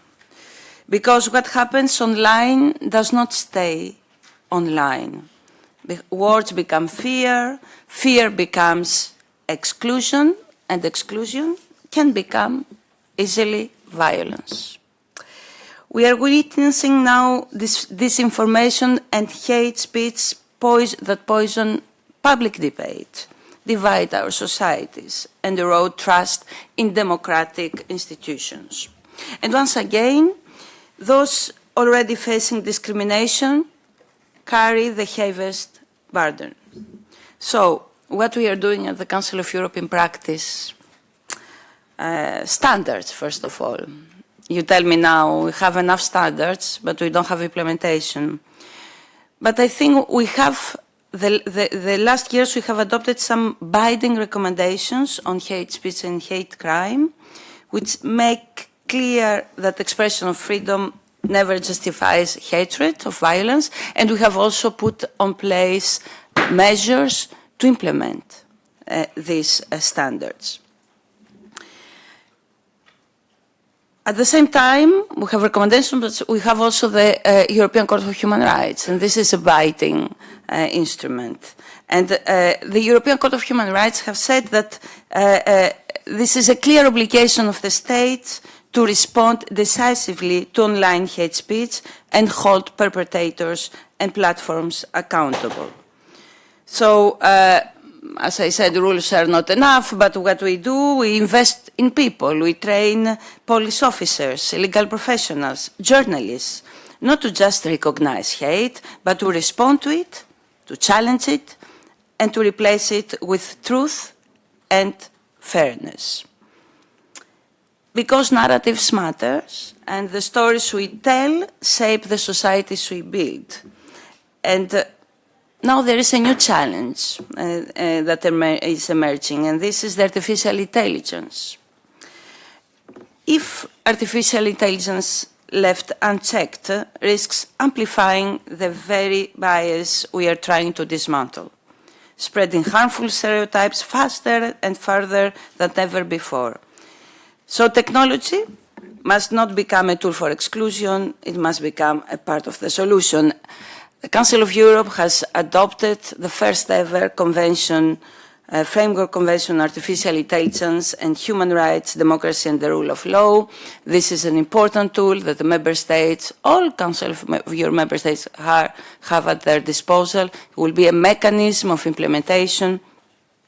And there we have a lot of work to do from our side to bring up the Roma travelers' discrimination through on artificial intelligence tools.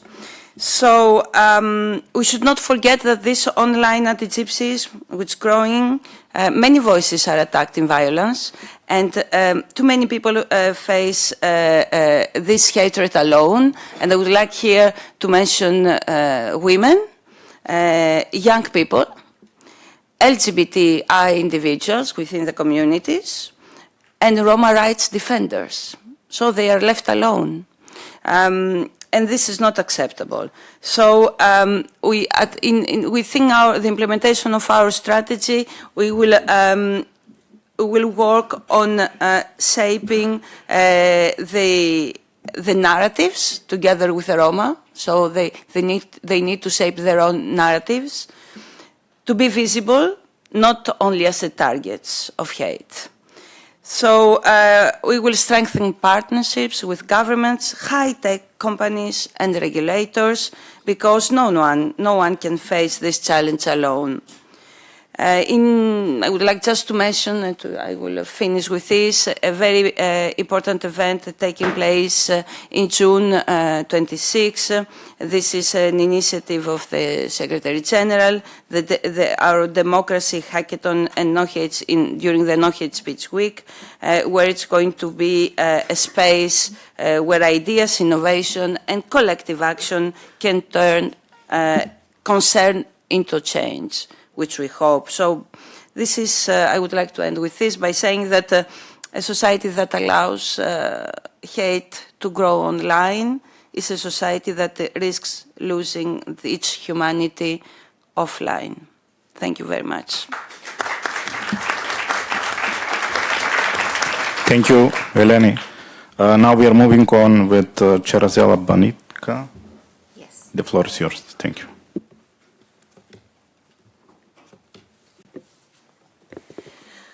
Thank you very much. Already Eleni mentioned several things, and she mentioned about which I wanted to mention, so I will not say it. But now I will move from standards to action, and I'll try to show how we implement the standards, especially of the European Court of Human Rights on discrimination, how we implement it in our practical work. Okay, so I'm representing the National Council for Combating Discrimination, is the Romanian equality body, which is responsible with the implementation of the anti-discrimination law, not only national, but also especially the European law. We are the body which we receive complaints from individuals, from NGOs in the name of communities like Roma communities and even legal entities. But now focusing on the hate speech, National Council for Combating Discrimination has the power to sanction with fines, but it sanctions from the perspective being an administrative body, the discriminatory speech, and not the hate speech which has criminal elements like the inciting to hatred or violence. And what I would like to say, I will start the very strong statement. Hate speech against Roma communities is rooted in a structural discrimination. And I agree, it's not new, it's a long-standing issue. And throughout through our work for more than 20 years, we did this. We sanctioned discriminatory speech against Roma communities for very early, even today. And I just want to mention an example. During a training of police officers on hate speech, by reviewing the archive on case law on hate speech, identified that the first case, a case we had in the sport, let's say, context was in 2005. The message that we sanctioned at that time, we just initiated an investigation ex officio, because we have this power in Romania, on a similar message. Neither the comma was not changed. And the message was the following: Roma should be killed, Antonescu should be revived. Antonescu didn't do a good job. Antonescu is a general which during the Second War was something like Hitler. He was the one responsible for sending Roma to the pogroms. So, what shows that? It shows that, as we mentioned, things didn't change much. And this is reflected in our data. Last year, 90% of the complaints regarding Roma are related to discriminatory speech based on ethnicity criteria. 70% of them are in the sport context. The second major context is the political one. And what it shows does that, in fact, these are not isolated incidents, are recurring partners embedded in the public narratives and reproduce institutional setting and is tolerated in everyday discourse. Today, in the Romanian context, which is marked by the raising of the extremists, what once was tolerated, overlooked, now is visible, but not for Roma, because for Roma was always there. It's for the public, the larger public, and for the institutions. And it's not new, not at all. So now I'm going directly to more other important matters which should be underlined. And I thank you for mentioning the intersectionality matter, which is very important, is that this reality now is compounded by the intersectionality. And what is important is that the Roma individuals are not often targeted because of the ethnicity, but also because of the gender, sexual orientation, age, disability, and poverty. And Roma women example is the most relevant because they face simultaneously racist and sexist speech. And I'm glad to say that in 2024, the Council, for the first time, sanctioned hate speech explicitly on intersectional grounds, and this effort finally aligned our practice with the real experience of the victims. But I agree. Now, talking about the online hate speech, this is evolving so fast, and it's more faster than our response mechanism. And this is where it is the problem. 90% of the discriminatory speech against Roma occurs online. And I agree, the content is spreading in hours and it's reaching millions of people and is amplifying the harm. But the intervention of our council through the sanction, in my opinion, is too late. And this affects let's say, the character, dishonest character of our sanctioning, because it's applied too late after damage is done. Because our response is largely reactive. And this gap must be closed. We totally agree. Some progress was done in Romania. In 2004, already was talk about the Digital Service Act was also through a law was regulated at national level. And according to this law, the council has the competent authority to ask the removal of the illegal content only for the discriminatory speeches, but not for the hate speech, which has a criminal feature. Because yes, we can provide opinion to the criminal authorities, but we cannot ask directly to remove that. And in 2025, the law was amended, and now we prohibit the fascist, racist, and xenophobic acts, which, how we can use it, even if it's related more from the perspective of the criminal law, we can use it because it has a register of all this, but it's not with us, it's with the institute which is researching the Holocaust, Elie Wiesel. And because of that, this institutional collaboration is very important, because collaborating with them, they can say, okay, this is not legal, this is in our register, so you should use it. But in spite of this development at legislative level, I need to mention that unfortunately, the Council cannot sanction the authors of the comments because we have a gap in the law. And this is the biggest problem because, again, from the perspective of dissuasion is that we can sanction the direct authors, but we cannot sanction the authors of the comments so there the justice for the victims is not done entirely. And I need to mention something which is very, I think this may be, let's say it's a special thing for us. In spite that we don't have competent authority to sanction that hate speech which incites to hatred and violence, we still did it. Why? Because we find the interpretation in our law which we don't focus on intent, which is the criminalized feature, but we focus on effect. And our law says that we can sanction this kind of speeches if the effect leads to hostile, offensive, and I think intimidating environment. So focusing on effect, we can administratively sanction. And why are we doing that? Because unfortunately, this is a reality. Criminal investigation many times in these kind of cases is discontinued or neither initiated. So in fact, what we are doing, we try to provide some justice to the victims, but this is not sustainable. Okay, concrete action is needed, we agree. And now I just want to mention what should be done from perspective, a national level. Because for Roma communities, every wave of online hatred reinforces exclusion, silences voices, and emboldens discrimination offline. And delayed responses is not neutral, it's permissive. So, what should be done?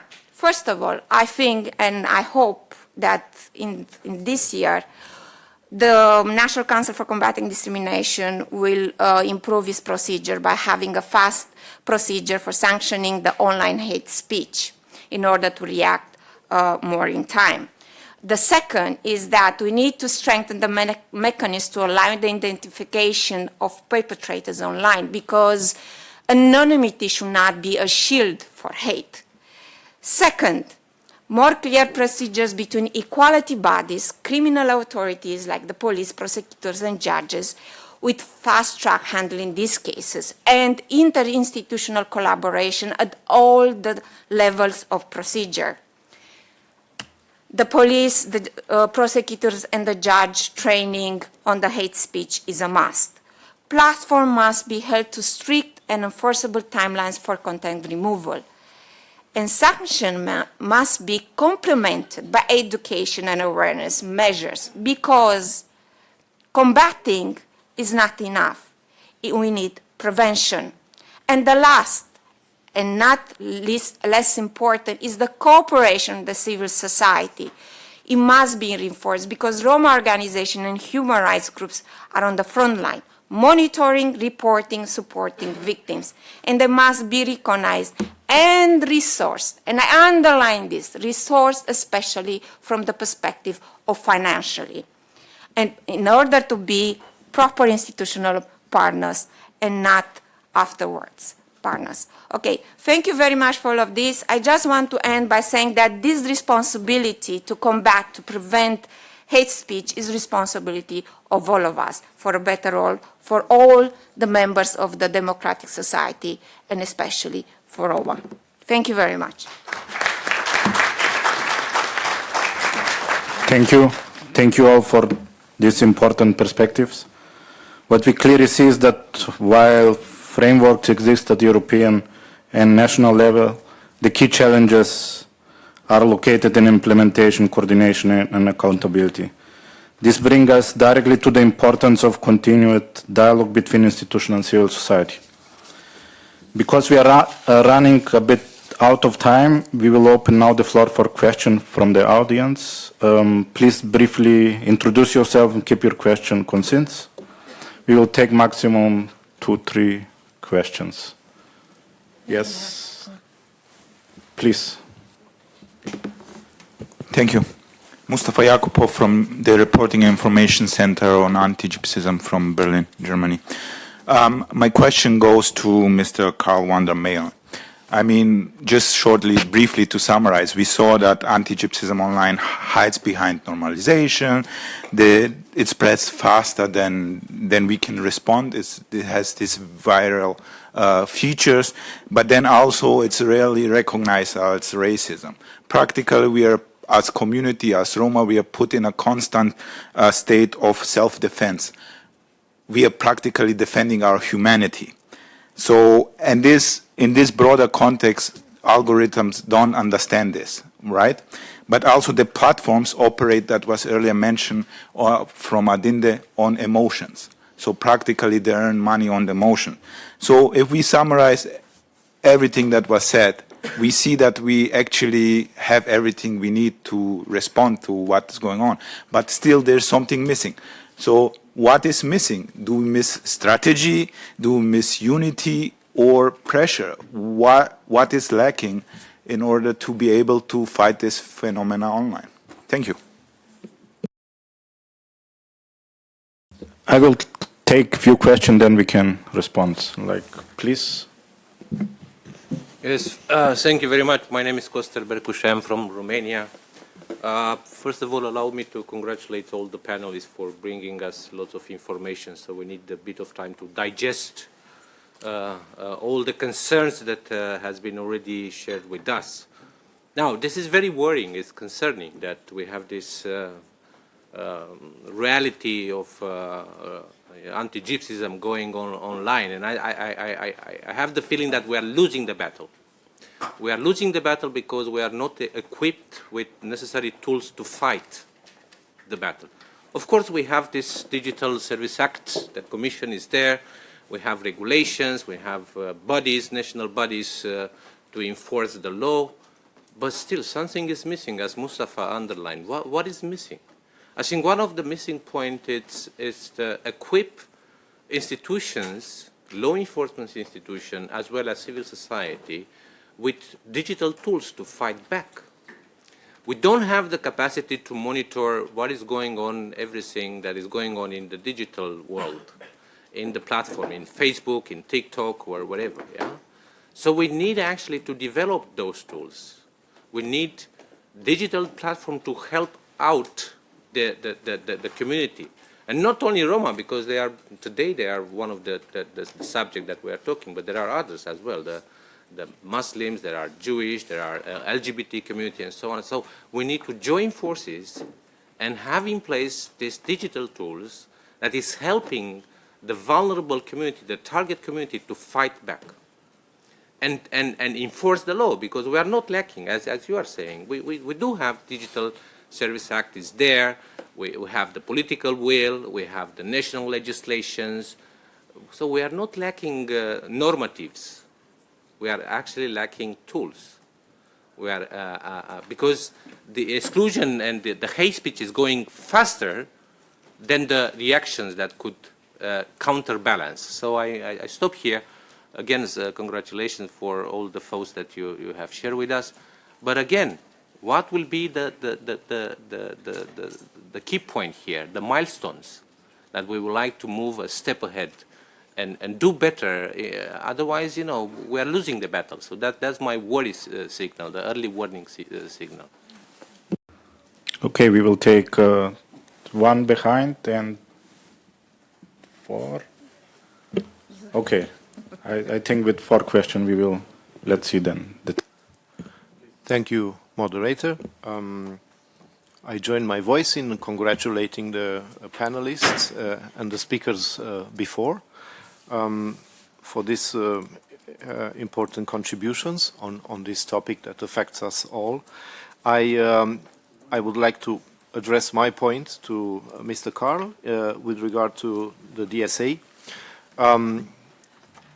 I recall the Code of Conduct on countering the EU Code of Conduct on countering the illegal hate speech online from 2016, and then the 7 iterations of reports, very important for us, plus the 30 plus some organizations that were sort of privileged to work directly with the huge platforms and contribute with the cases reporting on various grounds. The 6 protected characteristics, at least, of the Equality Act. Yeah, very important work. However, even then, the issue of Roma, anti-Roma hatred, anti-Gypsyism, was not sufficiently and most adequately reflected or covered. And now with the advent of Code of Conduct Plus, and the emergence of the DSA Act, everything is supposed to be upgraded and evolve and help us even more to tackle this issue. However, I have right in front of me the DSA transparency database, and I find it a bit strange that it's called transparency, yet it has a huge flaw. And I would like to be confronted and proven wrong. However, for the time being, I don't see that, because every user going on that database normally would enter a term, a keyword, Roma or anti-Semitism, you know, as a simple user.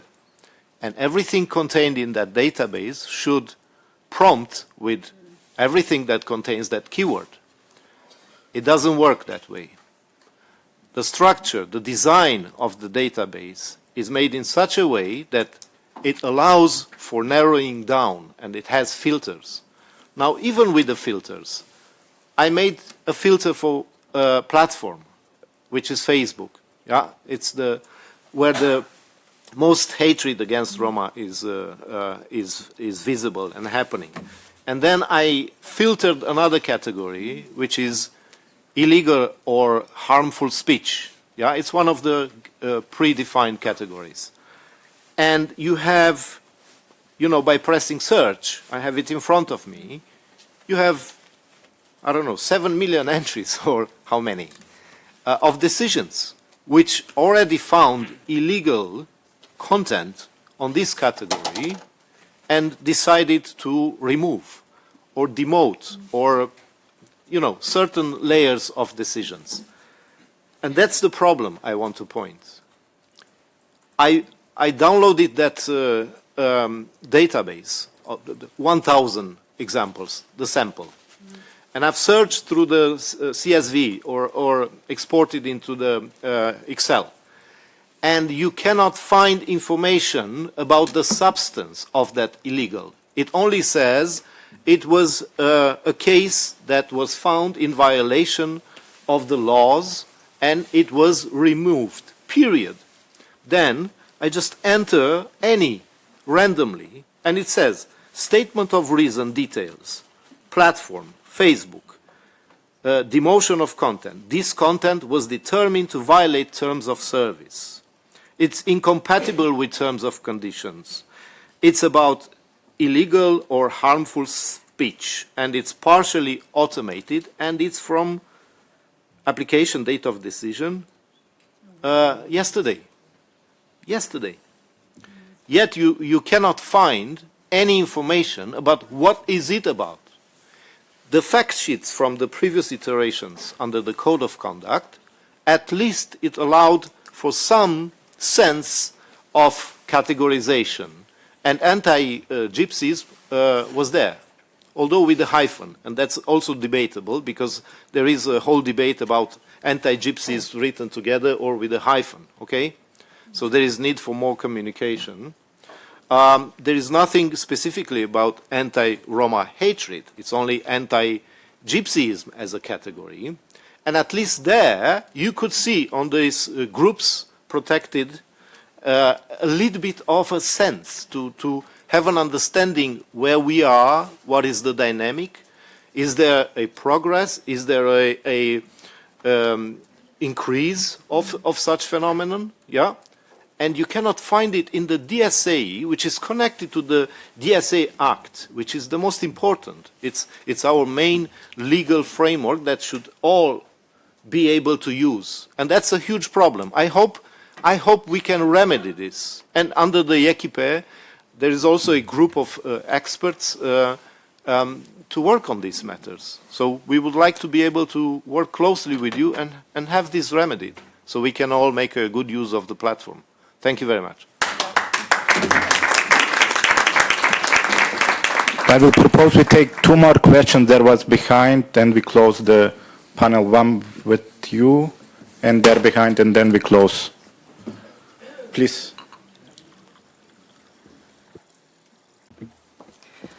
I am Samson Raducanu, representing Amaro Drom from Berlin today, and I have a question I would like to ask out of curiosity.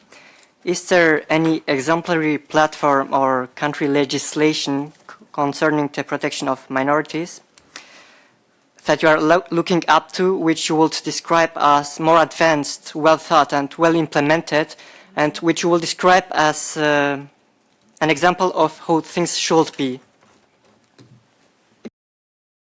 Okay, thank you. And the last question behind, and then we go with the answers.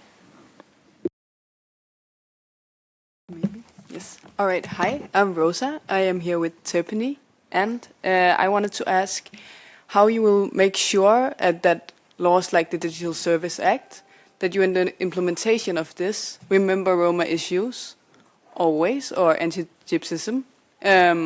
You talked also, Carl, about the training of some experts or the trusted flaggers, that they needed expert training in this and stuff. As so, is there anything you're planning to do now that we have this research to make sure of this? Thank you. Carl, I think the most questions are addressed to you, then please. Yes, thank you so much, everyone. I always take it as the fact that there's a lot of questions about the Digital Services Act as a very positive thing, because it means that people care. And not all pieces of EU legislation can say that. So first of all, thank you that you actually really care about this. Now, the first 2 questions here, I think we're more or less leading a bit to the similar topic, asking what is really lacking in how to address anti-Gypsyism online. I understand it well. Do correct me if that's not the case. It's a difficult question, right? For multiple reasons. The first one is that the DSA is still a very young piece of legislation. We only recently celebrated the 2nd year of it being in force. And I know this is a very lame thing to say, but it also means that we as the Commission are still kind of starting the enforcement under the Digital Services Act. And as you know, building these cases against platforms like Facebook, like YouTube, who are armed with lawyers who are paid millions of dollars to defend themselves, means that we really need to conduct our enforcement and our investigation in a very thorough way. So it takes time for us to do these investigations. So that's the first one. I think that we need to ramp up enforcement of the DSA, and I can assure you it's coming, but it does take some time. So, be a little bit patient with us. We are getting there. We are starting to issue our first findings and our first decisions, but it will take a little bit of time. Now, what you were mentioning is that maybe we need some more quick tools, and I fully agree. While we wait for this big enforcement to happen, we can also use other tools, such as codes of conduct, for example. I know that the Code of Conduct on Hate Speech is not a silver bullet. We're not going to solve anti-Gypsyism with a Code of Conduct, but what we can do is already take steps to make sure that it is addressed, that there is some awareness for it, and that these platforms are also put under pressure to do something about it. So this is a more dynamic tool that we can use in a more flexible way as the Commission, as CSOs, to put some pressure on the platforms in the meantime. So I think that if we use that, codes of conduct and other more voluntary tools in combination with enforcement, more strict enforcement, I think we can really achieve meaningful results. Again, it will still take a little bit of time because we are still trying to figure out how to make all these things work, but rest assured, we're very much aware that this is also on the mind of people who have to deal with this every day. Now, a final element that I want to address maybe for the both of you is also, I don't want to call it a problem, but the DSA does not actually say what is illegal content and what is not. It's actually just national legislation that does that. So what the DSA is a bit reliant on is that national legislation is sufficiently precise and sufficiently harsh, if you will, in punishing certain behavior. What we see is that not all member states have the same interpretations. So not all member states consider anti-Gypsyism the same kind of problem. Not all member states deal with anti-Semitism in the same way. Not all member states deal with LGBTQ issues in the same way. So I think that there is also some room for improvement in harmonizing how different member states in the EU deal with this. But I'm sure that many of my fellow panelists here also have some thoughts on that. So okay, I think if that's okay, that covers already the first two questions. Then I don't know if you want me to continue with number 3, or maybe if I give the floor to someone else for a second, because I don't want to dominate it here. I just wanted to underline something. I know it's very important to have also digital tools to combat. However, I want to underline something which I already said in my speech, and I want to emphasize this. Removal is not sufficient, because behind the online speech, behind the algorithm used by AI to multiply the message are people. You know, their mentalities, their attitudes, and these you can't delete it with the digital tools. So it's very important that, yes, it's important to have this, but to be an entire package, combating, prevention, and in the prevention is very important education. I know it takes time, but also the counter speech, which is not there.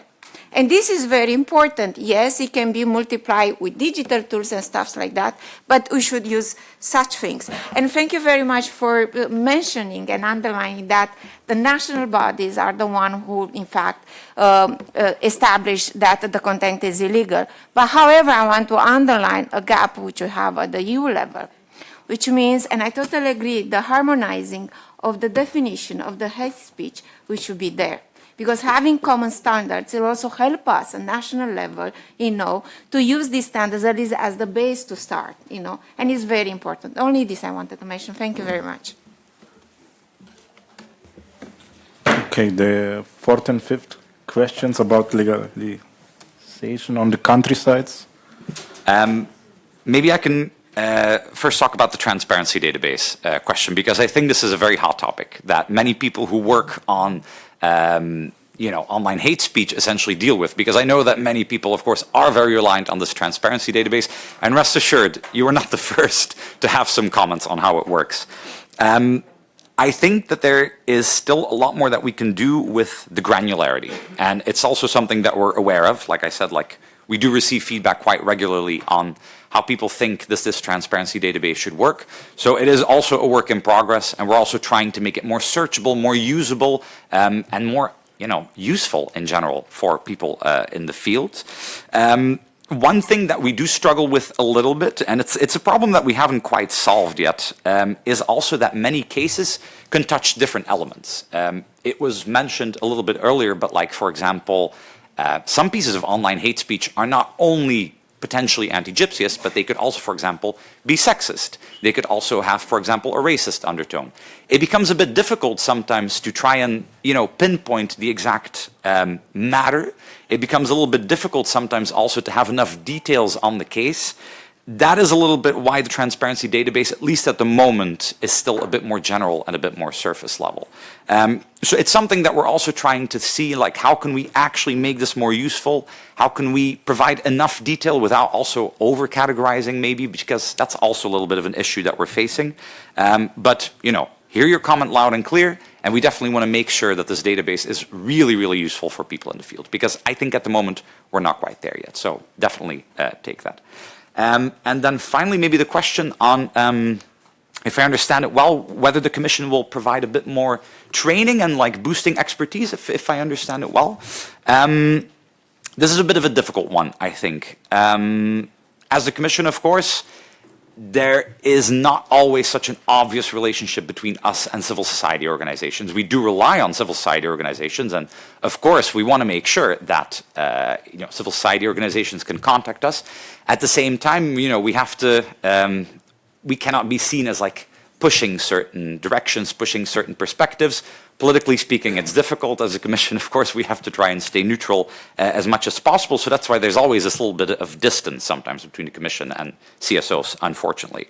However, you know, I do want to point to the fact that we have some very promising programs that can provide that training and expertise, I think, such as, you may know already, the SERVE program, Citizens, Equality, Rights and Values, which is a good amount of financing to make sure that CSOs can do their job. And then also we recently announced Agora EU. I'm not sure if everyone in the room knows about that already, but this is also a very large new financial structure that we set up that we really hope will be to the benefits of CSOs to really like boost their work.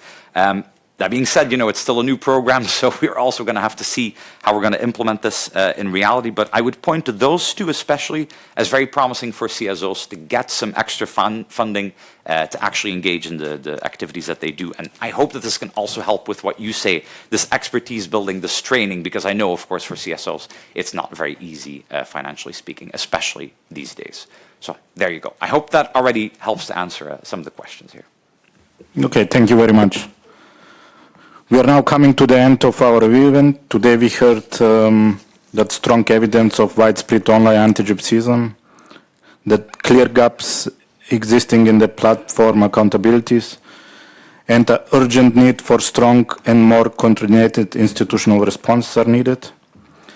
What has become clear is that combating anti-Gypsyism must be shared responsibility across civil society, institutional and digital platforms.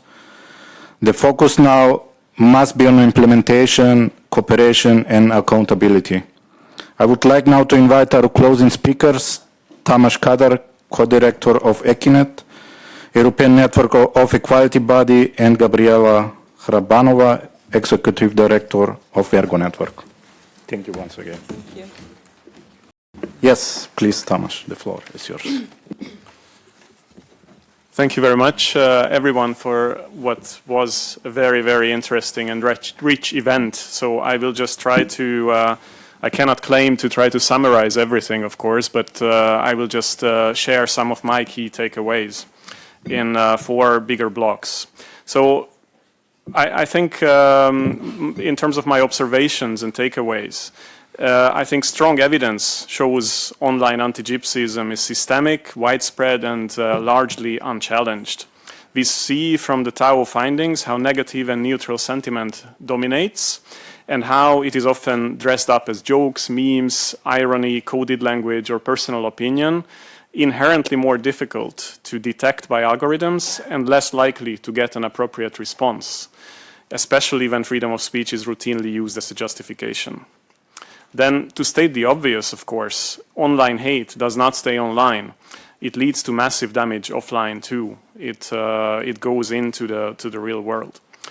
As a third point within this block, it is shocking to see from the TAAO report how some of the most aggressive and outrageous expressions of hate speech, for instance, calls to violence, are classified as low aggression by those who are collecting.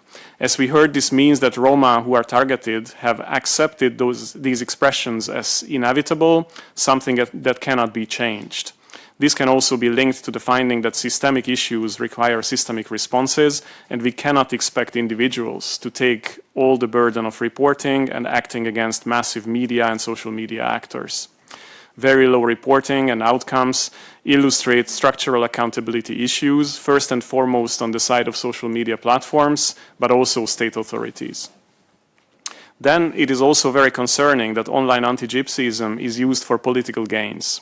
In other words, politicians who have a major responsibility in forming the social and political discourse in their countries are often fueling anti-Gypsyism and making things worse, instead of underlining basic societal values like human dignity, equality, and solidarity.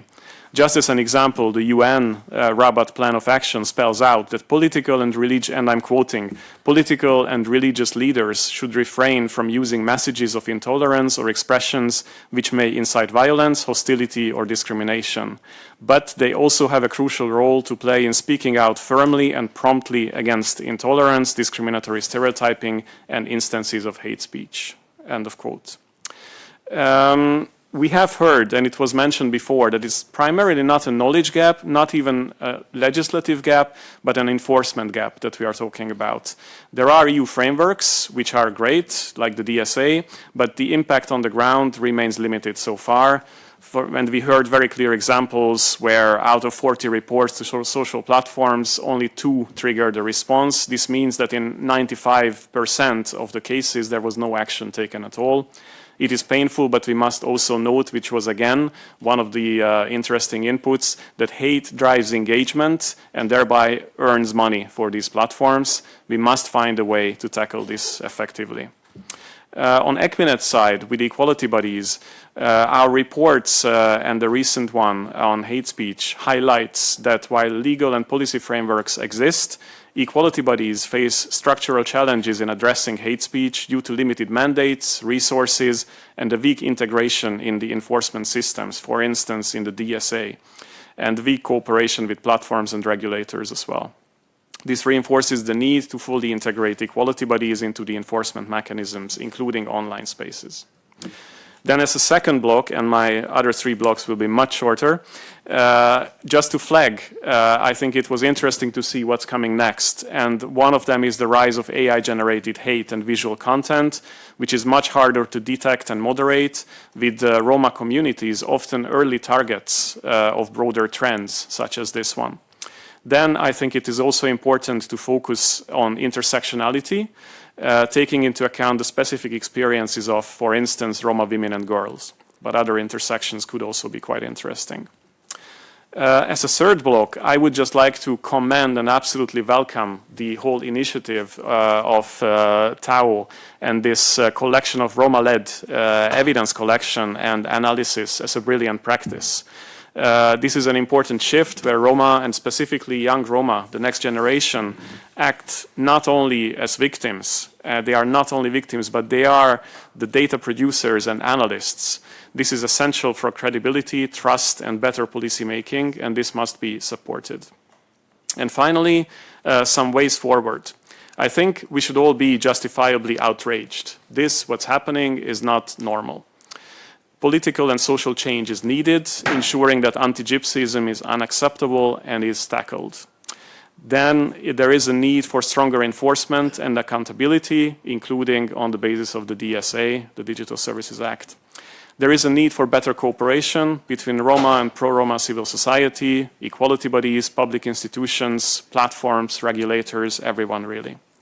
There is a need for improved reporting and victim access.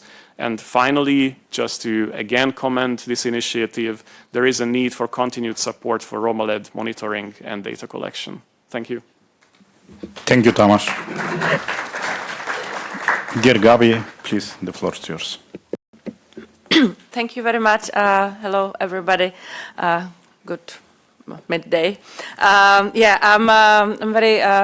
It was great to see what all the work that has been done in the TAAO project today, and you had all morning practically to witness or to kind of see those important findings based on the monitoring that was carried by the young people, but not only. We also have distinguished experts in our team, and we see that this work it shows shows clearly that the anti-Gypsyism is very present in the online space, and it follows certain patterns. And these patterns, they are being shaped by communities, and Roma are being very deeply influenced by it. Also because we are spending much more time online, I would say. But also you said it's not just online, we bring it to the offline work, and I think offline life, and I think that this is an important thing to kind of further develop, but also to find the tools and the courage of people to practically stand up for those different patterns that we see in this national context. And we saw individual examples, but we also saw a broader picture. We went across countries. We saw some similarities of the type of the content and the way it's being spread. But also we saw the difficulties people face when trying to report those responses, and I think this is also crucial.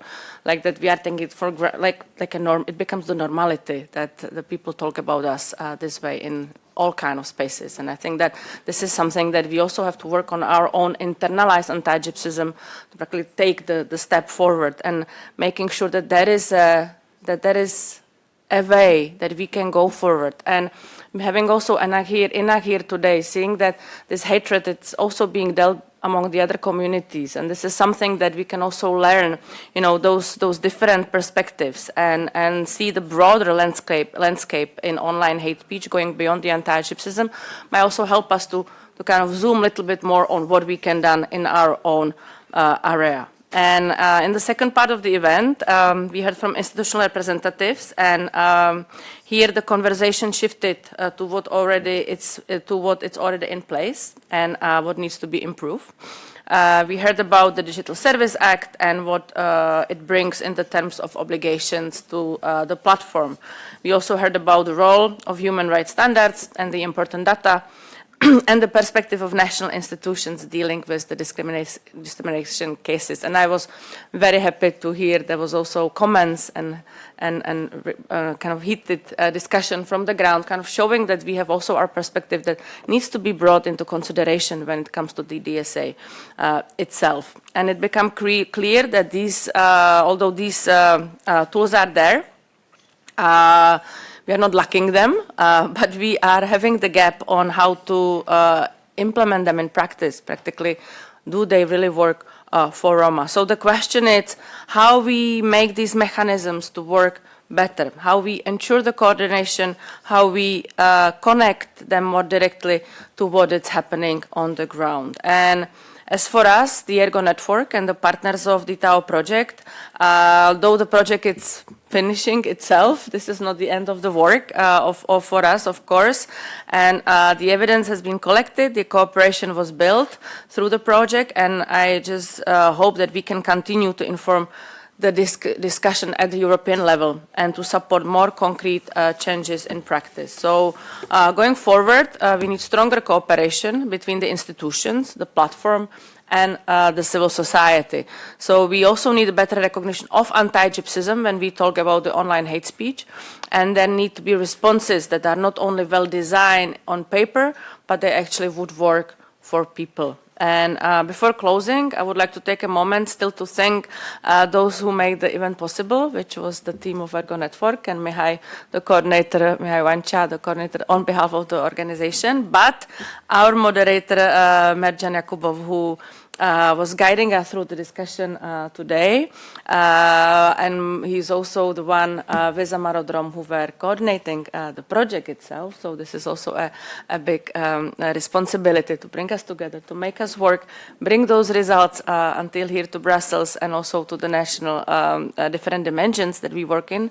But I also want to, thanks to all the speakers, those who came from the European Parliament, Council of Europe, European Commission, and all the institutional representatives who join us today and contributed to this exchange. Thank you all for being here. And should not forget to thank the Veselin Mitov, who was opening as well, because the European Economic and Social Committee is hosting us, supporting us. And I was just also, I love the way we are being seen online. I was not here in the morning, but I was watching online.